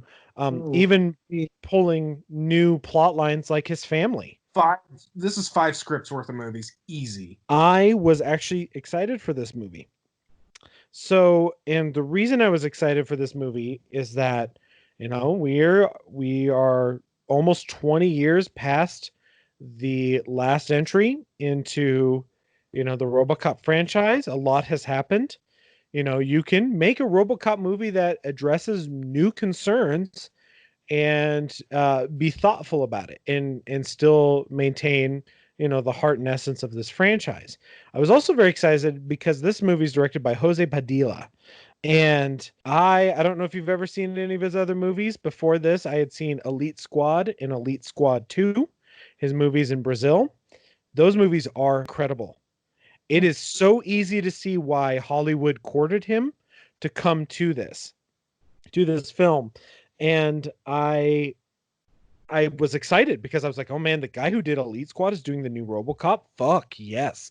I'm all about this. It makes so much sense. And then everything kind of, before the movie got released, started to crack. PG-13 rating kind of undercuts the film. As we mentioned with Robocop 3, it undercut that one. Along with, there was a lot of rumors that this movie was kind of a problem film. At one point, the director refer to his experience on this film as the worst experience of his life. That for every 10 ideas he brought, 9 ideas were shot down. First and foremost, there's just a basic failure of characterization in this movie. You have Michael Keaton, who plays the character both genial and vicious, which you could say that's a snake, kind of hiding, but it's not. It is two diametrically different characters he plays in different scenes in this. And it's the same with Gary Oldman. Gary Oldman plays diametrically different characters scene by scene in this, not the least of which being a guy who's cruel enough to ostensibly crank down Alex's emotions until he's literally a robot, who's also the guy who is so guilty that he's taking every chance to free Robocop. But none of this is a character arc. He just changes his mind scene to scene. It's almost like different characters scene to scene. And it's kind of a victim of, you can tell this is multiple scripts jammed together. These are all characters that are amalgamations of multiple scripts, and it shows. Oh, absolutely. And now I will say that I think the script for this is super convoluted and messy and things like that. I do have to say that this time around I actually liked it more. And part of it is that, while, as you said, all these major characters do not have any real character arcs, even his wife, which becomes a major character in this film, doesn't really have a character arc. And his character arc is sacrificed in a lot of ways to give screen time to these other characters. It just doesn't have the balance it needs to. But that being said, this cast is so stacked with incredible talent that there's moments where you get away with it. Yes, you have Michael Keaton as the snaky head of OCP, or at least head of this division of OCP. But there's a scene where he's with Gary Oldman and they're arguing about Alex Murphy and whether or not he's human or how human he is, or where they're talking the simulation between the robot and him, how he needs to be more efficient. And that scene is completely and utterly useless in the movie for the most part. It's meant to set up this idea that his human brain interacts with the AI, which becomes prominent later. But the scene is really long and everything. And the whole time I'm watching it, I'm like, wow, these are two powerhouses that are just really just chewing scenery against each other. Now, the scenery they're chewing is cotton candy. It's literally put in your mouth, it fizzes, it fades away. It gives you joy for half a second. But the whole time I'm sitting there and I'm like, God, these guys are like, they're at least giving it their all to a movie that doesn't deserve their all. And that goes through like everyone in this movie. Jackie Earle Haley is giving 120% as this like sports jock dick, military guy, and he's giving it 120%. He's the only part about the entire movie that's any goddamn fun too. Oh, when he decides to play the music and it's the Tin Man song, whatever, actually got like a legitimate laugh out of me because of the way when he goes to play it, like how he's like looking straight at Gary Oldman, like just challenging him. And it's great because Jackie Hurley's a phenomenal actor. And so he's also just eating scenery in this movie. And I know you are not a fan of Joel Kinnaman in the role of Alex Murphy. There is a Nope. scene in this most recent watch where he's Skyping with his wife. It's not Skype, but he's video conferencing with his wife, and he just has the screen on his face. And you basically in that whole scene just see his face, whether it's a close up of his face or on the screen, and he's not moving at all. And you see the fear in his eyes about it. And he starts to cry during the call. And when he ends the call early, it's actually one of the emotional scenes that works for me. And it's completely and utterly because of his performance in it. I just think he's given a shitty movie to try to act his way through. And he's given a character that's character arc is completely and utterly stumbled through because this movie can't decide what fucking direction it wants to go. Okay. Things that work for me in this movie.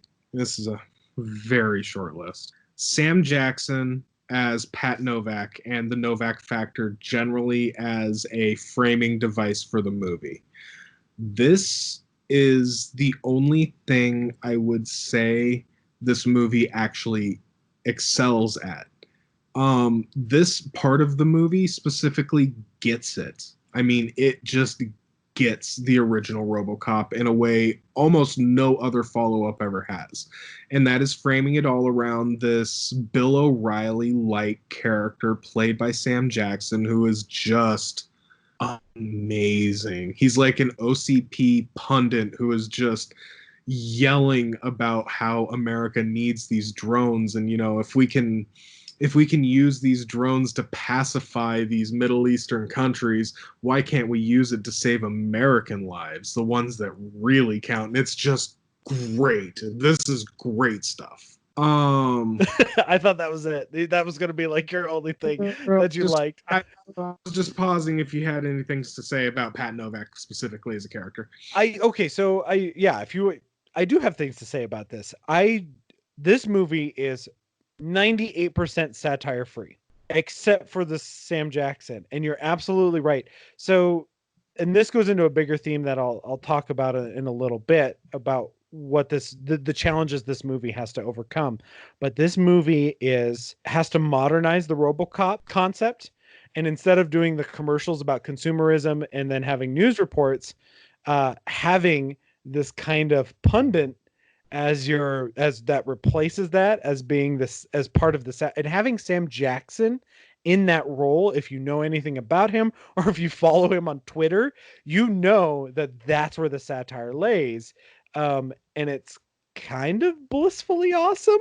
And going into that, this opening sequence where you have, the Ed 209s, or I'm sorry, ED 209s and the ED 801s. Oh, no, I don't remember the name of the other RoboCops, the actual robot version of RoboCop in the streets of a Middle Eastern country with a news crew, is really fascinating sequence. And as I'm watching it and then it cuts to Sam Jackson, I was kind of like, shit, that's kind of the RoboCop movie I want. Instead of just remaking RoboCop, is actually doing something that's truly new, versus trying to do a new spin on something that the original film was. So other things I like, and it's nothing specific about this movie, unfortunately. But it's ideas this movie puts into the universe that I think are good. The idea of militarizing RoboCop is good. That was there from the word go. Again, Dick Jones talks about, the military application of like an Ed 209. So, this is a good idea. The idea of drone warfare, and adapting the RoboCop story as a parable about that. That's a good idea. The idea of RoboCop being designed by committee. Yeah, that's not even an idea anymore. That's just goddamn how it would be. A lot of these ideas are very, very good. This script and this movie fails every one of those ideas in just every conceivable way, not the least of which being any of them are followed up on in any interesting ways. But as much as I trash talk this movie and don't like it, what I will say is, by every definition of what a remake should be, this is a perfect remake by definition. It takes the original idea, finds a modern angle and problem and ties the story together and presents this new entity. By definition, this is a perfect remake to me. I just unfortunately don't like this take on the story. Right. And that brings up a point that I should point out, bringing up the Rotten Tomato score, as I like to do now, that this movie does have a 48% from critics and a 49% from audiences, which means that roughly half of the people like this movie, which is something to be said after a 3% on Robocop 3.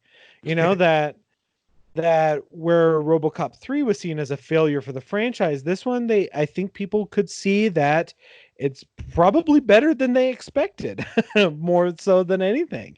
But It just, it's also an incredibly generic PG-13 action movie of the era that is a lot of CGI flipping around a room and, presumably people getting shot. right. So, I mean, plot wise, this is a mess. We have a lot of plots going on.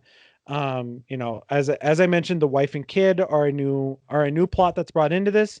Again, it's not given the weight it's needed to. They try. That's a lot of what this movie struggles with, including the doctor struggle with, like, how far is too far in terms of giving somebody enhancements to help them out. There's a lot of interesting ideas here. So that's a problem. I think in the execution of this film, there are good things and then there are bad things. One of the good things about this movie is I think in general the look of the film is incredibly well done. Cinematography wise, the way that it's shot, I think it's really strong and sharp looking for a blockbuster. There are key moments that I think really work for me. I also think that this movie has a lot of design problems.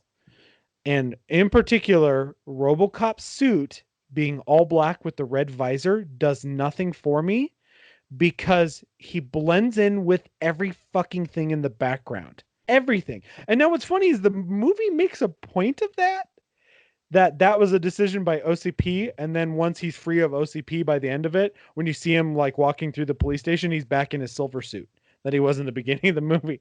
So I think you make an interesting point going off of that this is a movie that feels like it was designed by committee, which is weirdly a plot point in this movie about things being designed by committee. And it's one of those weird, like, is that intentional by the director that he started really focusing on this problem of like over overthinking things, which is what this corporation does throughout this whole movie, that if he started to embrace it, there's a in Jurassic World that's way, where they make the Indominus Rex and they're like, yeah, but you kept wanting more and bigger spectacle. This is what you get. There's like a line where they say that and you're like, is that meant to be a jab at the Jurassic World? Like, this is what you get when you keep asking for more. And you get this like weirdless, this giant combination of nostalgia and like this monstrosity. This movie has this weird thing. And when I was watching it, I was like, oh, this movie's totally designed by a production crew, not by a director, not by a writer. Going back to the director's comments, that's kind of what I understand, was that originally it was supposed to be R, and as the budget started getting bigger and bigger, they had to cut it to PG-13.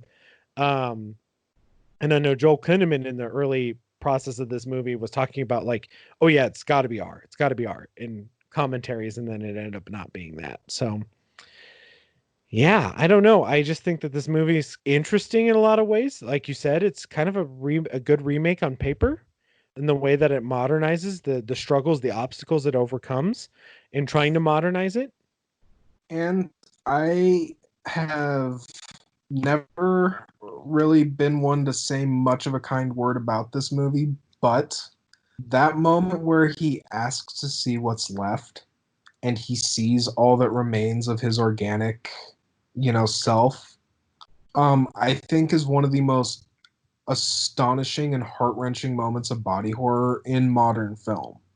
Like, props where it's due. That scene is like great. Yeah, fully agree. And that's the thing, is this is a 2-hour movie that's got 15 minutes of great scenes. 20 minutes of great scenes. And there's great stuff in here. It's just it's all in a movie that can't figure out how to put the pieces together. And you can feel the struggle between a creative voice and then that committee, as you said. Um so I think that that's pertinent to this movie and kind of talking about it. And what's really sad is that this movie, not that it was a box office failure, but it certainly struggled. And not having the critic praise that it needed is probably never going to be a sequel.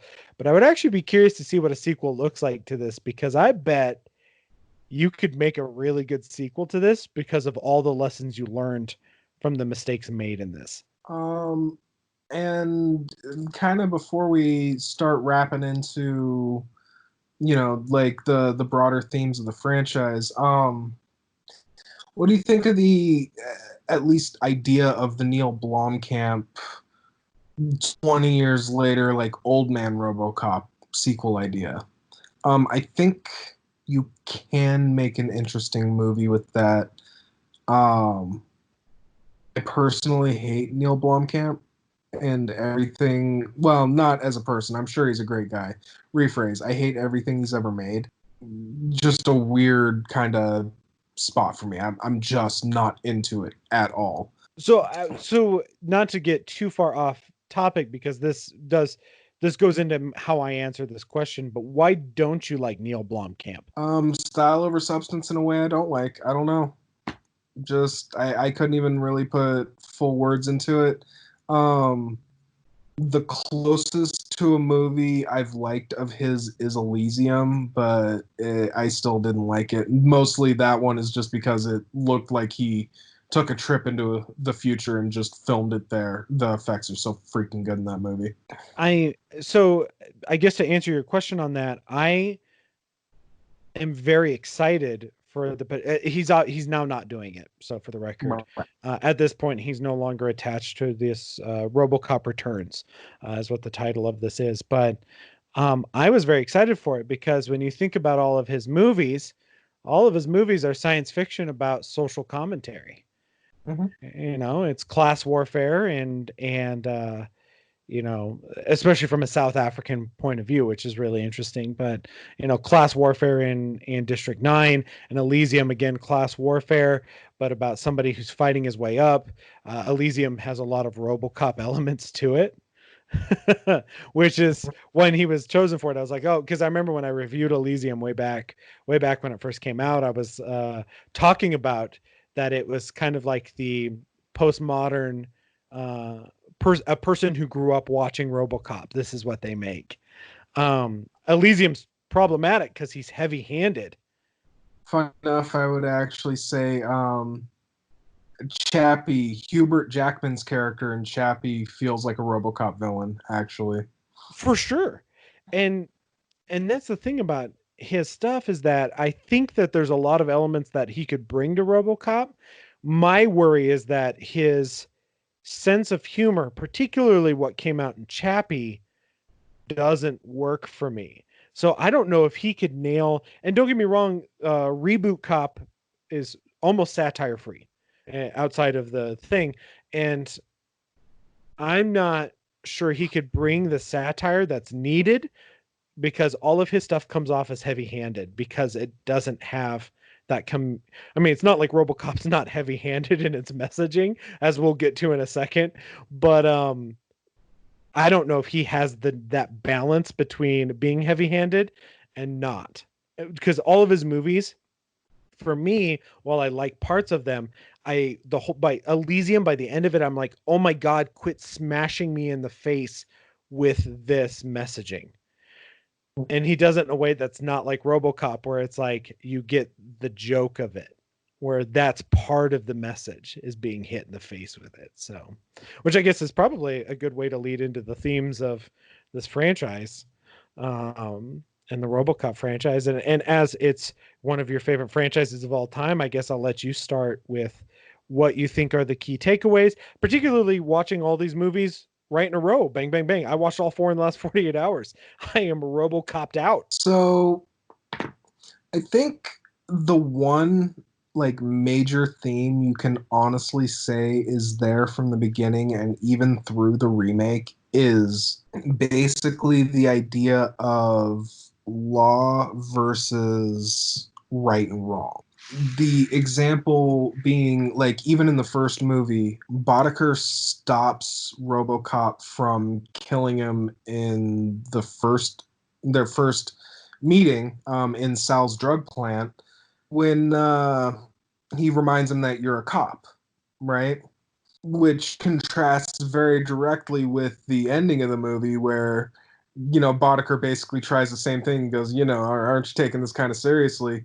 And Robocop looks at him and goes, I'm not here to arrest you anymore. And it's still within the realm of his programming, and it's still within the realm of, this is a dangerous criminal who's escaped prison and is obviously above the law because of his connections and everything. So killing you is really kind of the most effective way to serve justice while still solving his own murder and taking revenge for himself. And it kind of ties all these things together in this lovely way, but at the same time, it's still making a commentary that sometimes the law is insufficient to do what's right, and that is a theme that has carried the entire franchise. Yeah, and going off of that, it was one of my major points, and this was actually I was a little sad you brought it up earlier, but actually had a note to compare it to Judge Dredd, and the reason I wanted to compare it to Judge Dredd is that this whole entire franchise feels like a comic book.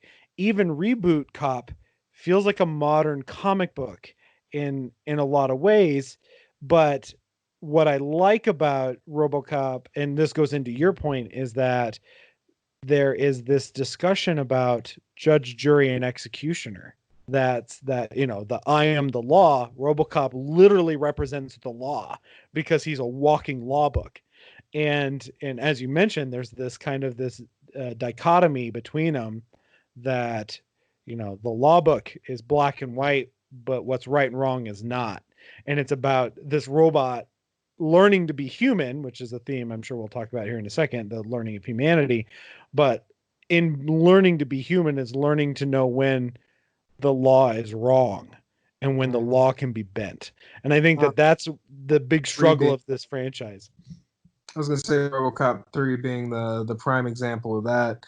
As much as it's easy to make fun of that movie, like that movie presents a situation that is legal but objectively wrong, and RoboCop, I think, makes a choice that is logical within the framework. And I've always, like I said, this is a theme I think every movie's actually touched on fairly well, Yeah. even the remake. Yeah, and that's the thing is like, I know you hate Reboot Cop, but Reboot Cop for me is like it hits a lot of the major themes and modernizes them pretty well. I just wish the messenger wasn't such a fucking idiot.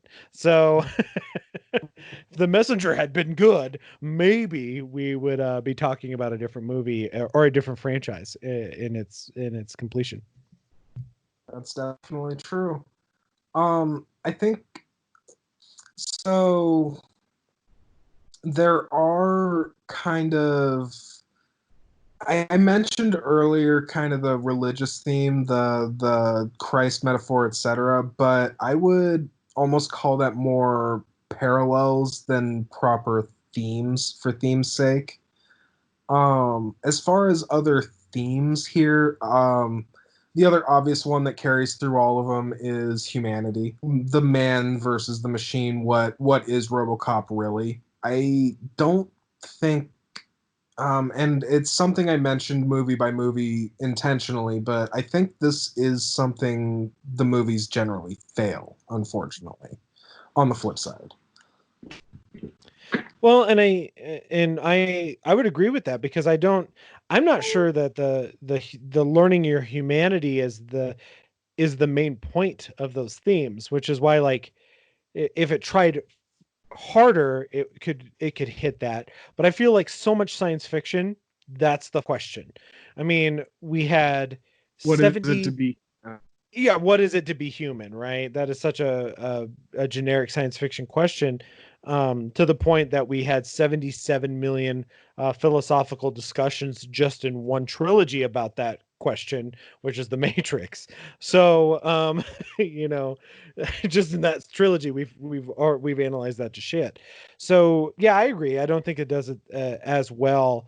I think another theme for me, which is interesting because we brought it up a little bit with Reboot Cop, but the question it brings up is as if violence is the answer.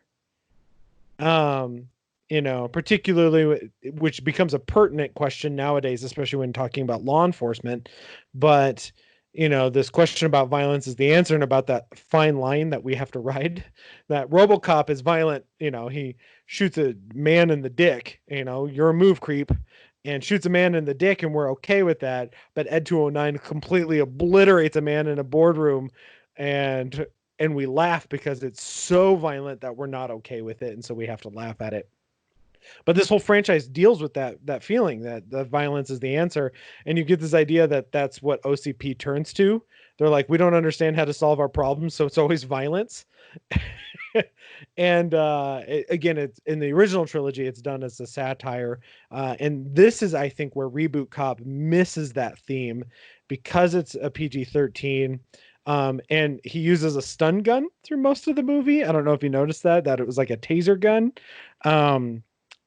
which may have been a post-production choice, because it's never really brought up for the most part, which is interesting. But I think that's where that one fails in terms of the theming, is that it doesn't ask those necessary questions outside of the opening sequence, which is why I did want to chat a little bit about that scene in the Middle East where these people who are being pacified by the robots are pushed to committing suicide with suicide bombers. And I think and when that movie starts, you're like, oh, this is asking some serious questions, and then it completely drops it as it goes. So I think that's a theming thing where the reboot fails, that I do think the original trilogy continues to ask that question down to, like you said, Robocop 3, where he makes a choice to use violence to help these people against this privatized military. Well, and another kind of, it's the main theme of science fiction. So, I mean, calling this a theme of Robocop is a little hinky, but, just kind of predicting a direction of humanity, especially in near future, because something that's always been interesting to me about Robocop is that it just takes place in the near future. You could call it 2000XX, 20XX. The year doesn't actually matter. It's always touched on this really interesting near future. There's nothing so far out of line it's unrealistic, but it's also weirdly made it the most realistic movie. It's like weirdly prescient how accurate the original Robocop is, at least. And that is where some of the other ones kind of fail, is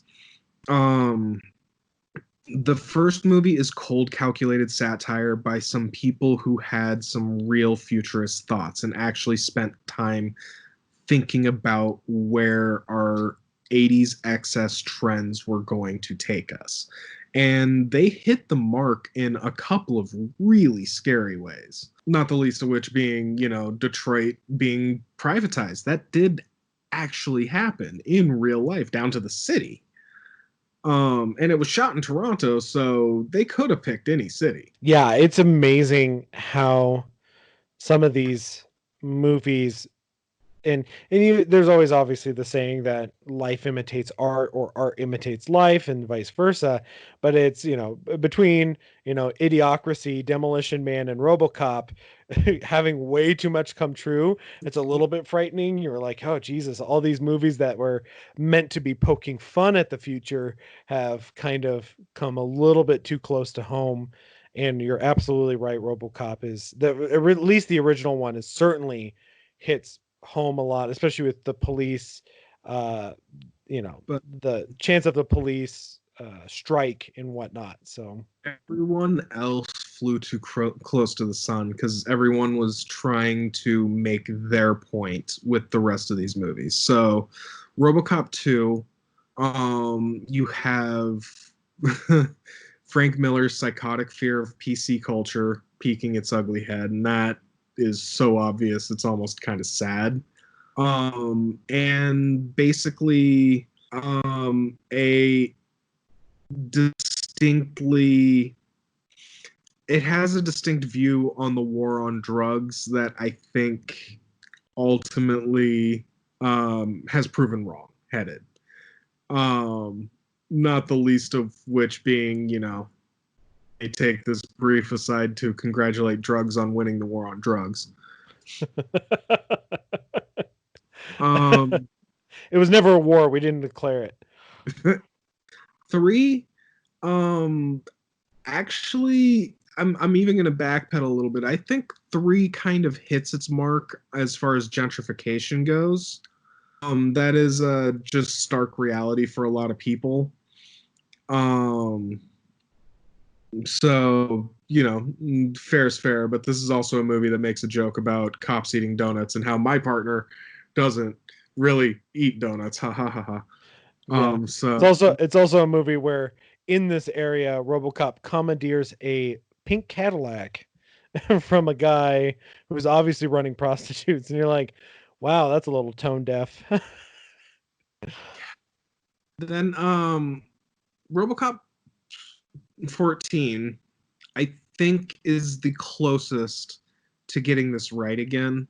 Because, like, as I mentioned earlier, the questions it's asking about drones and their right to end human life, and using RoboCop as a vehicle to ask that question, are both right on, strokes of genius, and exactly the right venue. If I am questioning RoboCop 2's place to ask the PC question, I'm just flat saying RoboCop 14 is the place to ask this drone question. They hit it on the head.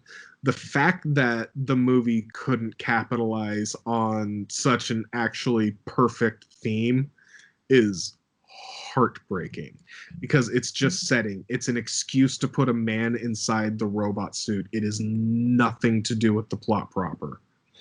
Nope. Yeah, and it only gets brought up in some of the congressional stuff in it, and it just never quite blooms into the flower it might have. Yeah.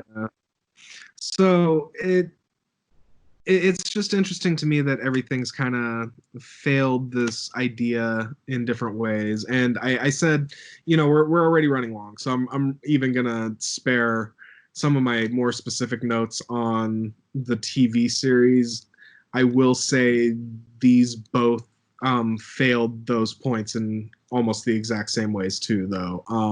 One of which being the 94 series is very, very sanitary.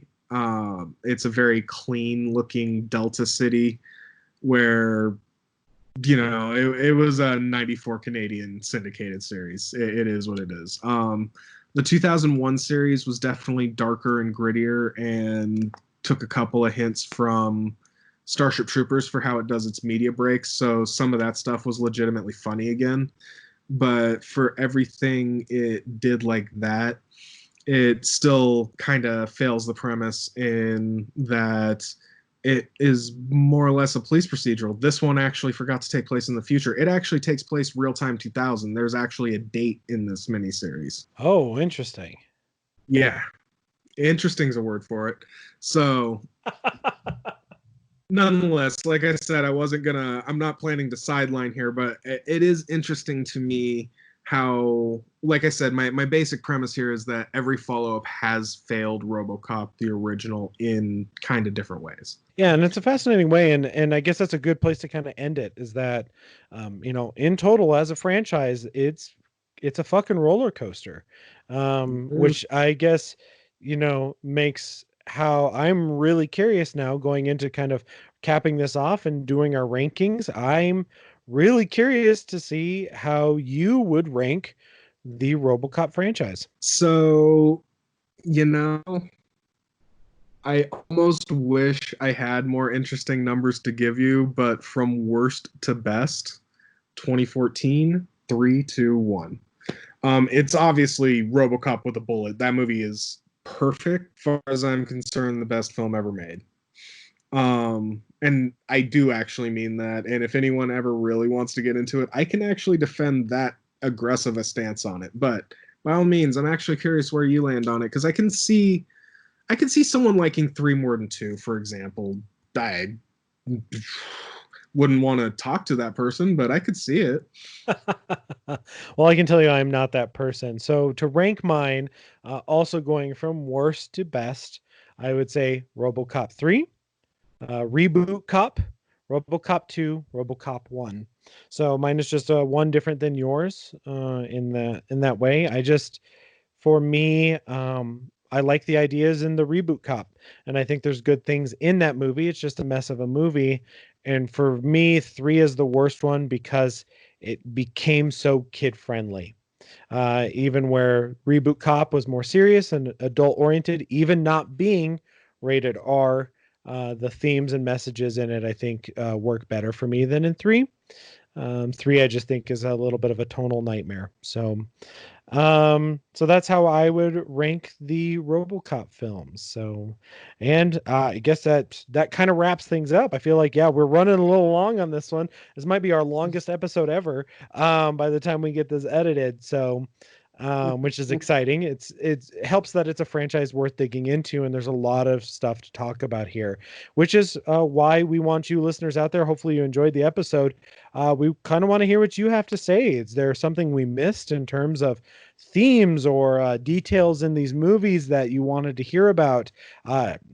Please drop us a note or speak up when we post this episode on our social media pages and things like that. We would love to hear from you guys on what you think of the RoboCop franchise. What is your favorite one? What's your least favorite one? I'm sure. Are you as mad as I am that I didn't get the opportunity to display the fact that I know the first and last name of Clarence Boddicker's entire gang?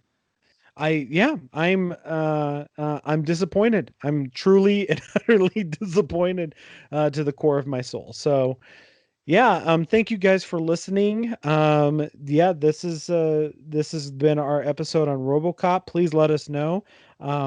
Let us know. You can reach Sean. What's the email that they can reach out to you at?